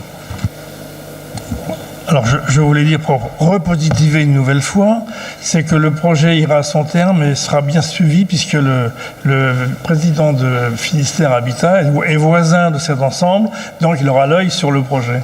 Mais ça n'a aucun rapport, mais ce projet ira à son terme. Attention quand même à la confidentialité des informations. Bon, bref, alors, qui est-ce qui vote, sauf Monsieur Vermeau, contre cette délibération? Qui est-ce qui s'abstient? Je vous remercie. La délibération suivante, c'est sur l'approbation de l'aire de mise en valeur de l'architecture et du patrimoine. Donc, je ne sais pas si vous avez suivi ce feuilleton qui est assez long. Donc, l'AVAP, l'aire de mise en valeur de l'architecture et du patrimoine, a pour objet de promouvoir, comme vous savez, la mise en valeur du patrimoine bâti et des espaces, et on le dit rarement, mais il faut insister, dans le respect du développement durable. Elle est fondée sur un diagnostic qui est architectural, patrimonial et environnemental, et elle prend en compte les orientations de ce que l'on appelle le PADD, et ainsi que le PLUI, donc le projet d'aménagement et de développement durable, ainsi que le plan local d'urbanisme. Là, le conseil municipal a créé la commission locale de l'AVAP, qui est appelée CLAVAP, donc commission locale de l'AVAP, qui est une instance de consultation. Elle prescrit la révision de la zone de protection et du patrimoine architectural urbain et paysager, l'ex-ZPPAUP, et l'élaboration d'une AVAP, et a défini les modalités de la concertation préalable. Alors, c'est filmé, je ne sais pas si les gens vont y comprendre quelque chose, simplement pour dire que tout ça se passe très bien, puisque l'objectif, finalement, c'est de préserver le patrimoine bâti, c'est de faire en sorte qu'on ne puisse pas faire n'importe quoi. Il ne s'agit pas d'être contraignant, mais au contraire de favoriser, de préserver la valeur des biens, de préserver l'environnement et de renforcer par conséquent la qualité de la ville de Morlaix dans sa dimension architecturale. Je vous donne comme information par ailleurs que le conseil régional a donné un avis favorable, sont tous les partenaires, que le conseil départemental a donné un avis favorable, que la CCI n'a pas fait d'objection particulière, pas plus que Morlaix Communauté, que la préfecture a donné un avis favorable, et qu'en l'absence de réponse, les avis des autres consultés, c'est-à-dire Chambre d'agriculture, Chambre des métiers et section régionale de la conchyliculture, sont réputés favorables, ce qui veut dire qu'il y a un avis favorable à l'unanimité sans réserve. Et c'est aussi quelque chose dont il faut se réjouir. Alors, à ceux qui se demanderaient si ça coûte quelque chose et combien, en l'occurrence, eh bien là, en l'occurrence, puisqu'on est passé en PLUI, les collectivités se sont accordées sur la répartition des crédits, c'est-à-dire 50% pour l'État, 25% pour Morlaix Communauté et 25% pour Morlaix-Ville. Morlaix-Ville assurera tout particulièrement communication et échange avec la population, et nous devons solliciter la région parce que la labellisation en pays d'art et d'histoire favorise bien sûr l'intervention de la région qui souhaite appliquer la même politique à tous les sites patrimoniaux remarquables bretons. Ce n'est pas une délibération administrative, en vérité c'est une avancée. Nous sommes en secteur sauvegardé, vous le savez. C'est donc quelque chose d'important. Et par conséquent, on ne peut que se réjouir, je crois, qu'on puisse avancer avec tous les partenaires pour faire en sorte que notre bien vraiment très précieux, qui est le bien patrimonial, soit préservé. Voilà pourquoi je mets au vote cette délibération. Y a-t-il des abstentions? Non, Monsieur Cloarec, j'ai oublié de dire, peut-être que c'est une question que vous allez me poser, pardon, que le dossier est à la disposition du public. Oui, c'était simplement une remarque. En fait, bien sûr, de nombreux partenaires et institutions ont été consultés pour ce dossier. Donc on voit bien une unanimité pour approuver la démarche. Ce que je regrette, c'est que la consultation, ou du moins le fait d'essayer d'associer la population donc à cette réflexion n'a pas réellement fonctionné. Que ce soit enquête publique, que ce soit l'exposition qui malheureusement est restée cantonnée au rez-de-chaussée de la mairie, à ma connaissance, ou à l'étage, qui n'a pas circulé.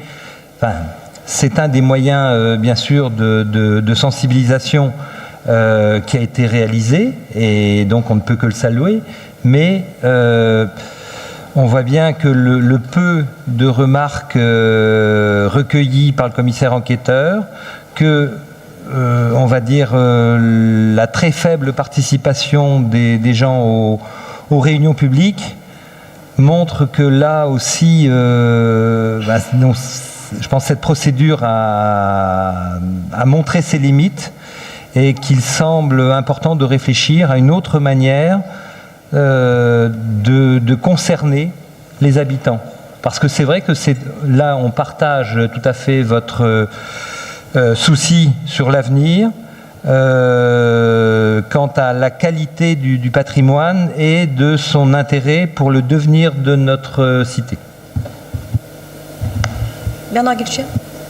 Oui, je vais quand même répondre un petit peu parce que actuellement on travaille sur la ZPPP et sur la VAP et sur le secteur sauvegardé. Je peux vous assurer que tous les 3 semaines, avec l'architecte des bâtiments de France, nous avons des demandes de rendez-vous. Donc le message est quand même passé, puisque chaque après-midi, on doit passer 5 ou 6 rendez-vous dans des maisons en rénovation et des maisons très très anciennes où les gens viennent demander des renseignements pour savoir ce qu'ils peuvent faire et comment ils peuvent le faire. Donc le message est certainement passé. C'est vrai que vis-à-vis de la réunion publique que nous avions eue ici, il n'y avait pas grand monde, mais aujourd'hui, on a des appels et on a des rendez-vous. Au moins 2 fois par mois, avec, je dis, un total entre les permis déposés et les visites d'avant permis, ça fait au moins une dizaine de personnes chaque mois. Merci. Sur les réunions publiques, on peut ne que partager, mais c'est valable pour toutes les réunions publiques. Enfin, la plupart du temps, c'est toujours la même chose. Ce qui est très important, c'est ce que vient de dire Bernard Guilcher. Ça se voit pas beaucoup, il n'y a pas d'écho dans la presse, mais cette tournée des matinées entières sur le terrain avec l'architecte des bâtiments de France est très très importante. Et les acquéreurs en sont très satisfaits parce qu'on va chez eux. Donc il y a des réponses extrêmement concrètes et il y a un passage vraiment de confiance entre les différentes personnes qui sont présentes. Y a-t-il des abstentions, des oppositions? Merci. Marlène Tilly pour le fonds d'intervention pour l'habitat. Alors, une demande de Madame Le Camus, 41 rue Ange de Guernisac, pour le remplacement des 2 menuiseries au premier étage, montant de la subvention 461,20 €. Monsieur Johan Drévillon, 79 rue Ange de Guernisac, remplacement des menuiseries au second et troisième étage pour un montant de subvention de 1 627,66 €. Monsieur Talloc, 16 rue des Vignes, pour un remplacement de menuiserie, pose de garde-corps, peinture et ravalement pour un montant de subvention de 2 494,31 €. Abstention, opposition. Vous voyez la régularité aussi de ces subventions que l'on verse, hein, aussi bien pour les enseignes que pour les façades, c'est quand même aussi le signe que les gens maintenant sont bien au courant. Yvon Salin pour la poursuite de l'engagement en faveur de l'apprentissage, là aussi un engagement concret. Et il revient au conseil municipal de délibérer sur la possibilité de recourir au contrat d'apprentissage. Il est proposé de recruter 2 jeunes en contrat d'apprentissage, dispositif qui s'inscrit pleinement dans les valeurs de la transmission des savoirs de nos agents expérimentés, dans l'acquisition de compétences et d'une première expérience pour le jeune recruté. Un premier jeune sera recruté aux espaces verts et le deuxième en régie bâtiment. Il est proposé de permettre à l'autorité territoriale de conclure des contrats d'apprentissage correspondant au projet des services. Un bilan global des contrats signés sera présenté à l'Assemblée au cours du 4e trimestre de chaque année. Si les termes de cette délibération vous agréent, il vous est proposé d'autoriser le recours à 2 contrats d'apprentissage dans les services précités et d'autoriser Madame le maire à conclure ces contrats correspondant au projet des services. D'autoriser Madame le maire à signer tout document relatif à ce dispositif. Et les membres de la commission finances, dans sa séance du 11 septembre, ont émis un avis favorable à l'unanimité. Merci. C'est un engagement de notre part. Alors tout le monde est pour l'apprentissage, mais quand il s'agit de prendre des apprentis, c'est une autre affaire. Donc ici, nous avons vraiment voulu formaliser cela par la signature d'un contrat d'apprentissage. C'est un apprenti vous l'avez dit, Yvan, au bâtiment et un autre aux espaces verts. Et je voudrais saluer aussi l'engagement des personnels, parce que les apprentis sont suivis et encadrés, et c'est vrai que c'est aussi une charge de travail supplémentaire finalement. Et de ce point de vue, je trouve que c'est à souligner. Y a-t-il des oppositions, des abstentions? Merci. Yvon Salin pour le contrat d'adhésion à l'assurance statutaire au service de prévention proposé par le CDG, par le centre de gestion. Le centre de gestion 29 a communiqué à la collectivité les résultats du marché public qu'il a passé en vue de souscrire un contrat d'assurance contre les risques statutaires. Il est proposé au conseil municipal de valider le projet suivant. Article 1, d'accepter la proposition de contrat d'assurance statutaire suivante et adhérer au contrat d'assurance proposé par le centre de gestion suivant les modalités suivantes. L'assureur, c'est CMP Assurance. Le courtier, c'est Sofaxis. C'est dans le 18, à Vasselay. Je ne sais pas où c'est. Durée du contrat, 4 ans, à compter du 1er janvier 2018 jusqu'au 31 décembre 2021. Régime du contrat, capitalisation, préavis, adhésion résiliable chaque année, sous réserve de l'observation d'un préavis de 6 mois. Article 2, en application du contrat d'adhésion au service de prévention pour raison de santé et gestion du contrat groupe d'assurance statutaire à caractère obligatoire subvisé conclu avec le CDG 29, la contribution fera l'objet d'une facturation distincte et complémentaire annuelle. Article 3. Si les termes de cette délibération vous agréent, il vous est proposé d'inscrire les crédits nécessaires, d'autoriser Madame le maire ou le premier adjoint à procéder au versement correspondant et d'autoriser le maire ou le premier adjoint à signer tous les contrats ou actes nécessaires à la mise en œuvre de ces adhésions au contrat groupe d'assurance des risques statutaires et au service de prévention de l'absentéisme pour raison de santé et gestion du contrat groupe d'assurance statutaire proposé par le centre de gestion. Les membres de la commission finances ont émis un avis favorable à la majorité. Merci beaucoup. J'avais une hésitation parce qu'il me semblait que c'était un avis favorable à l'unanimité à la commission finances et non pas à la majorité. Il faudra vérifier ce point parce que c'est vrai que c'est un petit peu... Qui s'oppose, qui s'abstient, merci beaucoup. Et Marie Simon pour le règlement intérieur du pôle petite enfance.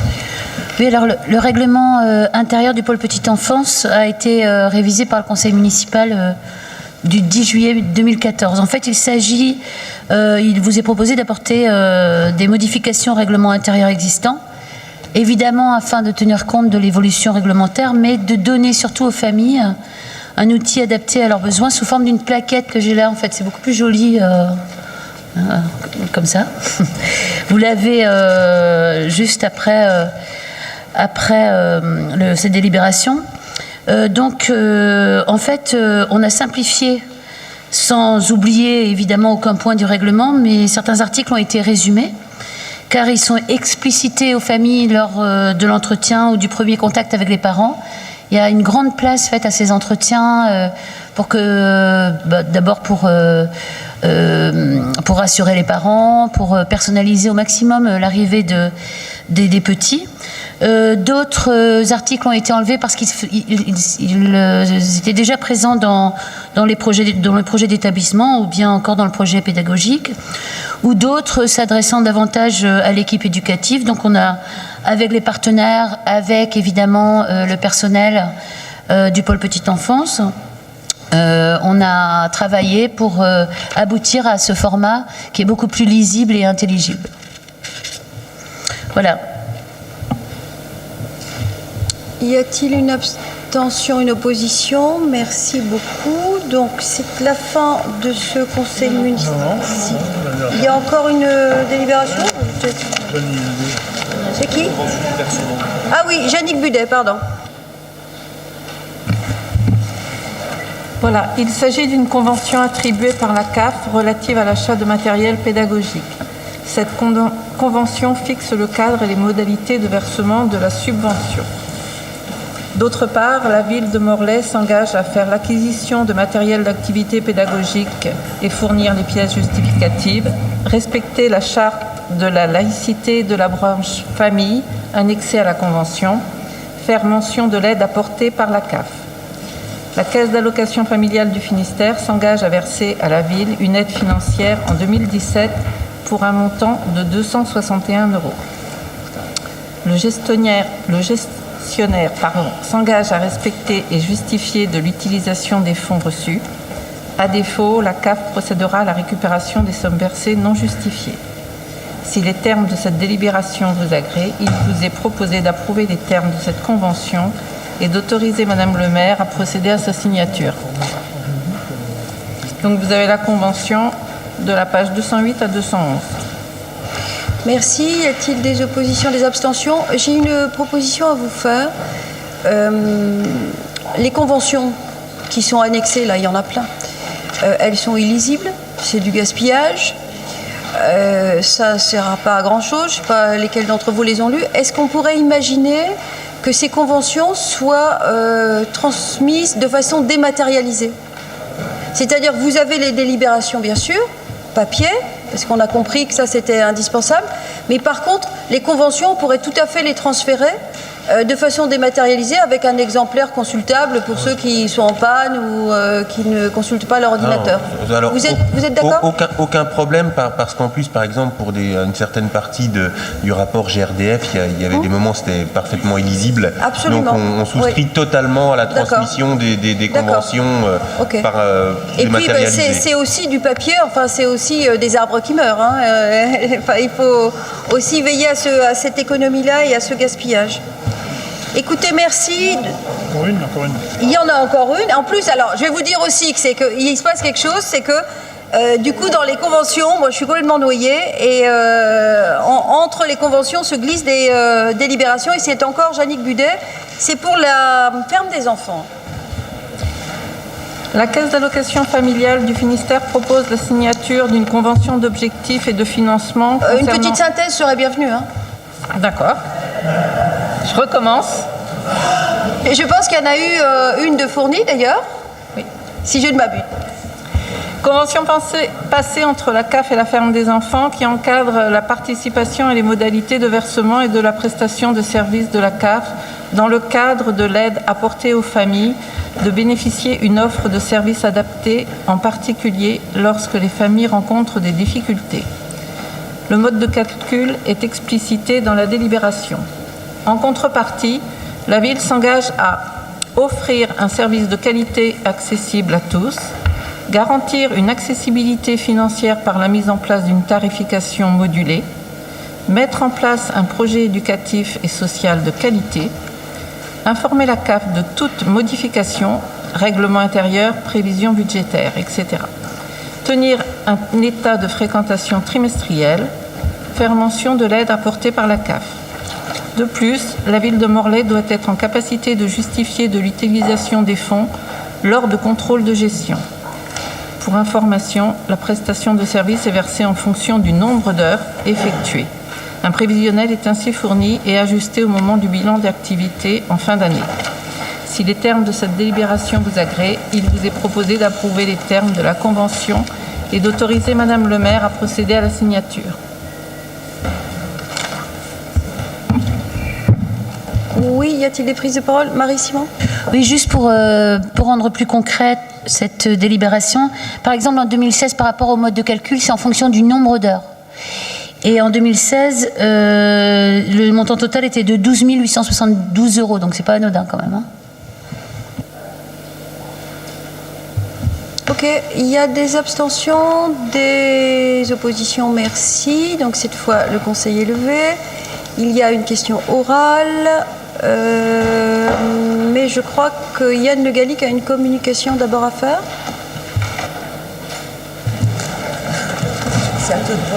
C'est vrai, tu m'as demandé si tu pouvais faire une communication d'information importante. Je trouve qu'elle est importante. Okay. Non, ben Donc vas-y. Je ne prends pas souvent la parole, mais bon, je vais essayer que ça soit pour quelque chose de significatif. Donc, vous aviez été informé il y a apparemment très longtemps, j'ai regardé mes notes et c'était en 2013 d'un projet que j'avais initié de mise en place d'un Fuga Magister donc au niveau de la CCI. Eh bien, je peux vous annoncer que le Fuga arrive demain. Donc, Vous pouvez déjà voir le pylône en place devant la CCI. Donc il arrive de peinture demain et il devrait être monté sur le pylône par 10 escargoites mercredi après-midi, avec un peu de chance. Donc si c'est pas avancé à demain, donc ça a pris effectivement près de 5 ans à mener ce projet à bien. Donc en impliquant bien sûr le lycée Tristan-Corbière, l'ENSTA à Brest, un petit peu le lycée des métiers de Pont-de-Buis. Tout ne s'est pas déroulé sans difficulté et heurts et sans plan B. Hein. Il y a eu des plans B tout du long. La semaine dernière encore, le lot de peinture était HS qu'on avait récupéré avec peu d'argent. Et donc jusqu'au dernier moment. Donc c'est pas encore fini puisque... Mais bon, normalement, on devrait voir ça apparaître et ça sera vraiment un beau marqueur du caractère aéronautique de Morlaix, que ça soit Tristan-Corbière, mais aussi Hop-Britair, Hop-Icare. Donc merci à tous du soutien qui a pu être apporté. La ville, bien entendu, les services de la ville à plusieurs reprises. Donc Puis... Je croyais que tu allais dire le mot confiance. Je m'en réjouissais par avance. Je m'en réjouissais par avance. C'est Yann qui a porté ce projet. C'est long, plusieurs années. Il y a cru depuis le début. Il y a mis beaucoup de volonté, beaucoup d'énergie. Il y a beaucoup de partenaires aussi, il faut le signaler, c'est pour ça que je parle de confiance, qui ont vraiment travaillé ensemble. Et c'était important d'avoir à cet endroit un marqueur de l'identité aéronautique du territoire, parce que ça reste assez mal connu. Juste en complément, il y aurait également un petit avion, on dit Piper. On dit Piper, non? On dit ce qu'on veut, merci. Un petit avion qui sera exposé sur la place des otages pour le public. L'idée étant d'essayer de créer un lien entre la manifestation aérienne et puis le centre-ville et d'inciter les personnes à se déplacer de l'un à l'autre. Monsieur Vermont ? Oui. Je ne voudrais juste pas... Excusez-moi. Juste, comme on a parlé de partenaires des écoles, j'ai évoqué l'entreprise 10 escargoites pour le grutage. Je veux ne pas oublier aussi de citer les transports Maurice Léon, les RPL à Tollet.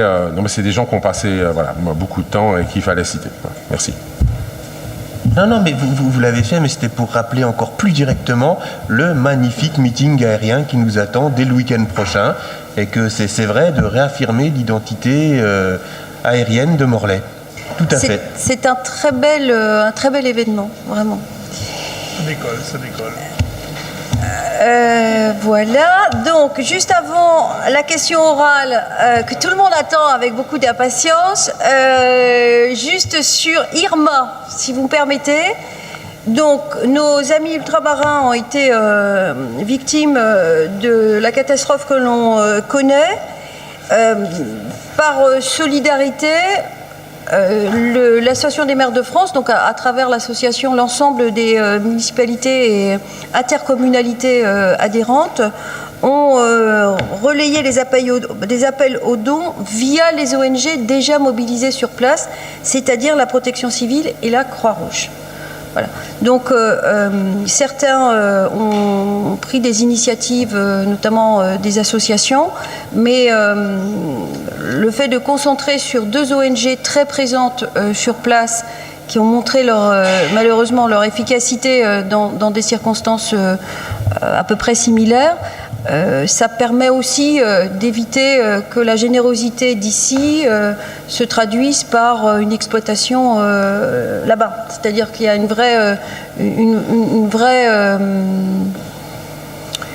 vrai objectif, une vraie réalisation d'objectifs auprès des bénéficiaires si on passe par des ONG clairement identifiées. C'est malheureusement le cas dans tout ce genre de circonstances.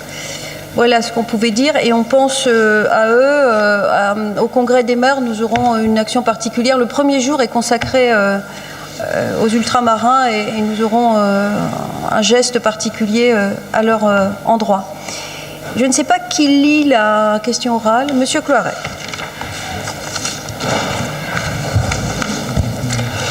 Bilan de mi-mandat, quel constat? Madame le maire vient de s'exprimer dans la presse sur les 3 dernières années de son mandat en se félicitant des réalisations effectuées. Mais on peut analyser la période sous un autre angle. Essayons de faire le point. La résidence senior, ce qui échappe à la compétence de la ville, aucun délai n'est donné et nous ne savons rien des conditions de ressources des occupants, des futurs. Le quartier de la gare, des acquisitions par le biais de l'établissement public foncier régional qu'il faudra un jour rembourser, des démolitions, mais pas d'investisseurs et pas de projet défini pour redessiner le quartier. La liaison ville haute, ville basse, soi-disant une évidence, mais en fait une étude confiée à Morlaix Communauté. Le skatepark, projet opérationnel depuis 3 ans, d'abord à Quatcongar, puis où maintenant? Une rénovation à minima de la vallée de Thidour. Le lancement du chantier de l'EHPAD, excusez pour la faute d'orthographe, de la Boissière, en cours. Le transfert de la médiathèque des Ailes du Temps. Une annonce à l'été 2007, mais pas de programme et pas de certitude sur le budget nécessaire. Le musée, un dossier essentiellement mené par la majorité, sans bouclage du financement et des interrogations légitimes sur le chantier, le fonctionnement futur, son rôle culturel. Le projet de logement à Trou-Doustin, révision forcée des objectifs, mais toujours en attente. Une avancée importante pour le patrimoine urbain, AVAP et secteur sauvegardé. Bien sûr, des chantiers ont été menés, avec ou sans concertation, voirie, école, piscine, espaces verts, comme cela relève d'une gestion normale de la collectivité. Mais pas d'harmonisation fiscale en vue, et le triste constat que la ville ne partage que contraintes et forcées ses projets et actions avec la communauté d'agglomération. Madame le maire, mesdames et messieurs les membres de la majorité, pensez-vous sérieusement que la ville pourra continuer sans sortir de son splendide isolement? Alors comment vous dire, par rapport au début du Conseil, tout d'un coup, sauf que c'est le début du Conseil qui était dans le principe de réalité. Moi je veux bien qu'on pose des questions orales, au contraire c'est très intéressant, et vous en avez souvent posé qui étaient autant d'aiguillons, et c'est intéressant. Mais franchement, soit vous n'étiez pas en forme, soit c'est la rentrée, mais je ne sais pas comment vous dire les choses, mais non. Attendez, d'être agressif, ça peut être un mode, ça peut être un choix. Votre tribune de l'opposition dans la presse l'était relativement. Mais d'être agressif ne doit pas empêcher... Si on veut donner de la valeur à son agressivité, il faut dire des choses justes. Il faut dire des choses vérifiables. Il faut dire des choses factuelles. Alors on va reprendre point par point. Comme ça, on sera à égalité. Et puis, je pense que la presse est en attente de réponse par rapport à l'ensemble des points qui sont énoncés dans la question orale. Alors, la résidence senior, ce qui échappe à la compétence de la ville. Oui, évidemment, c'est une résidence privée puisque c'est une résidence Domitis. Sauf que Domitis, il ne vient pas comme ça par hasard dans une ville. Alors, je vais désigner la personne qui en porte la responsabilité, mais aussi, s'il y avait à s'en féliciter, c'est Françoise Yvon. Oui, Françoise, voilà, Françoise Yvon. Françoise Yvon, conseillère municipale, que vous n'entendez pas beaucoup, fait partie de ces élus qui en effet travaillent pour tout le monde, qui a en spécialité en quelque sorte la délégation senior, et qui a travaillé sur l'idée d'une résidence senior. Elle a creusé, elle est allée voir ailleurs, avec d'autres d'ailleurs, comment ça se passait, elle a été regardée, elle a pris des contacts, et un beau jour j'ai vu arriver Monsieur Domitis, entre guillemets, national, dans mon bureau. Et étant donné la qualité des liens qui avaient été tissés, ça a été extrêmement simple de pouvoir amener cette négociation entre le vendeur et l'acquéreur. Mais très clairement, elle n'aurait pas été là, et Domitis le dit tout autant que l'acquéreur, donc je ne vois pas pourquoi je ne le dirais pas, eh bien, ça ne se serait pas fait comme ça. Voilà. Donc ça, c'est la vérité, ça, c'est le principe de réalité. C'est que les gens, ils viennent si on va leur montrer ce qu'on sait faire et leur montrer ce qu'on a à vendre. C'est aussi notre travail. Et alors la deuxième partie de la phrase, et nous ne savons rien des conditions de ressources des occupants. Ah bon? Parce que vous trouveriez normal d'avoir les feuilles d'imposition des occupants? futur de la résidence senior. C'est une façon de voir les choses qui est assez étonnante, qui est quand même assez surprenante. Le deuxième point, le quartier de la gare. Des acquisitions par le biais de l'établissement public foncier régional qu'il faudra un jour rembourser. Des démolitions, mais pas d'investisseurs et pas de projet défini pour redessiner le quartier. Effectivement, le PFR, porteur, vous le savez, a fait l'acquisition pour un peu plus de 1,5 million de bâtiments. Pas d'investisseurs et pas de projet défini. C'est faux. Il y a des investisseurs qui ne se précipitent pas au portillon parce que l'air du temps n'est pas de se précipiter au portillon, même s'il y a des frémissements positifs. Et en fait, nous avons fait le choix de choisir un privé qui serait en capacité à aller lui chercher les investisseurs et à faire de la prospective comme ça se passe dans ce genre de situation. La liaison ville-haute-ville-basse, soi-disant une évidence, mais en fait une étude confiée à Morlaix Communauté. Mais qui sont les conseillers communautaires parmi vous qui ignorent que la compétence transport est une compétence de Morlaix Communauté et que dès lors que la compétence transport est une compétence communautaire, il ne nous est absolument impossible de faire les choses dans notre coin. Donc on les fait, on ne peut pas nous reprocher une chose et son inverse. On nous reproche de ne pas être assez proche de Morlaix Communauté, et quand on confie l'étude à Morlaix Communauté, on nous reproche d'être trop près de Morlaix Communauté. À un moment donné, il y a une logique qui m'échappe. Alors certes, nous avions fait une étude de faisabilité, certains d'entre vous ont dû visiter le lieu d'ailleurs, et c'est un endroit qui mériterait que l'étude soit un peu accélérée.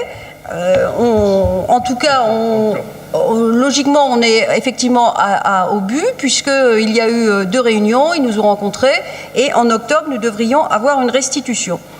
Le skatepark, projet opérationnel depuis 3 ans, d'abord à Couat-de-Condor, puis où maintenant?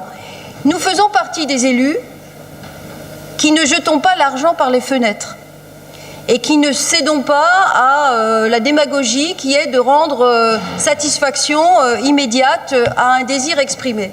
Il y a eu là un travail de fond fait par une autre équipe, Charlotte Julie, Chantal Mangam et d'autres encore, qui sont allés voir à droite et à gauche ce qui se faisait, comment ça se faisait, ce qu'il ne fallait pas faire, pourquoi il fallait le faire. Ce qui avait fait la réussite d'ailleurs de l'espace Kervéguin. On avait utilisé la même méthode de travail. Aller voir des équipements tout neufs, c'est très facile, ils sont toujours très beaux, surtout quand ils sont inaugurés. Aller les voir après 3 ans, déjà, ça permet d'avoir une petite idée de ce qu'il ne faut pas faire. Donc, oui, le skatepark va être fait. Je ne vais pas vous dire le lieu parce que vous regretteriez d'être dans la confidence, puisque vous n'auriez pas à me reprocher de ne pas vous mettre dans la confidence. Mais en commission, ce sera débattu et je compte sur Charlotte pour animer en commission ce débat auquel vous participerez puisque vous serez présent à la commission. Donc, il y aura effectivement un skatepark et la réalisation va être rapide. Une rénovation à minima de la vallée de Thidour. Bon, je laisse Jean-Charles éventuellement en parler. À minima, je ne sais pas ce que ça veut dire à minima. Effectivement, on peut toujours faire la vallée des Saints, ou tout ça, c'est forcément. En l'occurrence, tout le monde est très content de cette vallée. Il y a eu un pique-nique de toutes les écoles qui ont bien profité de cet endroit. Il y a le verger conservatoire. Enfin bref, je ne crois pas qu'on puisse dire à minima. Le lancement du chantier de l'EHPAD de la Boissière en cours, entre guillemets, non. Mais non, bien sûr que non. Le chantier de la Boissière, de l'EHPAD, il est très largement avancé, très largement avancé. Et d'ailleurs, il y a, je crois, un événement bientôt qui va être annoncé au conseil d'administration du CCAS. Je n'ai pas retenu la date, c'est le 16 octobre. Donc là, bien au contraire, le chantier est très largement avancé et n'a pas pris énormément de retard compte tenu de la difficulté à avoir un chantier en site habité. Transfert de la médiathèque des Ailes du Temps, une annonce à l'été 2007, pas de programme et pas de certitude sur le budget nécessaire. Nous avons déjà évoqué le sujet et je crois que nous ne serons pas d'accord parce que l'idée c'est qu'évidemment il y a un programme, évidemment nous avons un budget, mais là aussi il ne s'agit pas non plus de dépenser n'importe comment l'argent. Le musée, un dossier essentiellement mené par la majorité sans bouclage du financement et des interrogations légitimes sur le chantier, le fonctionnement futur, son rôle culturel. Ça vous appartient, tout le monde valide ce projet. On a les lettres d'engagement de l'État, du Conseil régional, du Conseil départemental de Morlaix Communauté. Je ne sais pas ce qu'il faut de plus. Tous les partenaires sont au rendez-vous. Tous les partenaires se sont engagés dans un contexte très difficile très difficile, où on pouvait craindre précisément qu'il n'y ait pas d'engagement, et plus encore, l'État nous a donné plus d'argent que ce qu'on lui demandait. Le projet de logement à Trou-Doustin, révision forcée des objectifs, mais toujours en attente. Alors effectivement, révision forcée des objectifs. Si vous lisez le compte-rendu du du conseil municipal que vous avez sous les yeux, vous saurez pourquoi il y a eu cette difficulté, puisqu'il y avait une dette, c'était une situation vraiment compliquée, et la déconstruction de Trou-Doustin va intervenir mi-octobre. Donc c'est bien un projet qui avance. Une avancée importante pour le patrimoine urbain, AVAP et secteur sauvegardés. Si j'ai bien compris, c'est le point qui trouve grâce à vos yeux. Bien sûr, des chantiers ont été menés avec ou sans concertation, voirie. Je ne sais pas s'il faut de la concertation à chaque fois qu'on fait de la voirie. Je ne vois personne se plaindre que la rue de l'Auditoire a été refaite, que Kernéguez a été refait, que la rue de l'Hospice a été refaite, que la chaussée d'Aiguillon a été refaite, que la place d'Émile-Souvestre a été refaite et que d'autres sont encore en projet. Les écoles, je n'entends pas à la rentrée les écoles se plaindre. La piscine, le toit qui a été réparé, changé, et puis les différentes réparations donnent satisfaction vu la fréquentation. Les espaces verts, comme cela relève d'une gestion normale de la collectivité. Non, c'est pas de l'entretien, c'est beaucoup plus que de l'entretien. Pas d'harmonisation fiscale en vue. Alors je voudrais quand même, mais pardon de m'énerver là-dessus, mais je trouve qu'on devrait pouvoir débattre avec plus de modération. Enfin, c'est excessif, votre position elle est excessive. Vous savez pertinemment, et je vous donne juste cet exemple-là, nous avons baissé d'1 point les impôts l'année dernière. Nous allons probablement continuer à les baisser. C'est modeste, mais c'est une baisse, c'est pas une hausse. Et là où tout le monde augmente les impôts à côté, on peut considérer que justement il y a un effet positif. Par contre, l'eau et l'assainissement, on le transfère au 1er janvier 2017 à marche forcée à Morlaix-Communauté, et on voit apparaître immédiatement le spectre de plus en plus visible de l'augmentation de l'eau, qui est rien d'autre qu'un impôt indirect. Donc vous voyez, je trouve que moi je veux bien qu'on débatte de tout, et j'aurai plaisir, et vous savez que j'ai plaisir à débattre, même quand c'est musclé, j'apprécie les débats. Mais là c'est excessif, quoi. C'est tout à fait excessif. Et quant au travail avec Morlaix-Communauté, je vais vous dire ce que j'ai trouvé injuste, c'est quand vous commencez votre tribune en disant le Grand Morlaix, Agnès Lebrun se dit en faveur du Grand Morlaix, c'est une conversion qui va dans notre sens. Une conversion, vous plaisantez. J'ai là mon discours de 2016 et j'en avais parlé avant. Mon discours de 2016 se termine de la façon suivante. 2016. Et avant encore. 1er janvier 2016. Notre avenir commun passera par un projet collectif de territoire construit et cohérent dont le seul moteur devrait être l'intérêt général au service de l'ensemble du territoire. C'est en construisant une identité communautaire que nous y parviendrons. Les communes ont un avenir, mieux un destin, et il n'y aurait de violence faite à personne si nous reprenions posément les discussions sur la fusion des communes.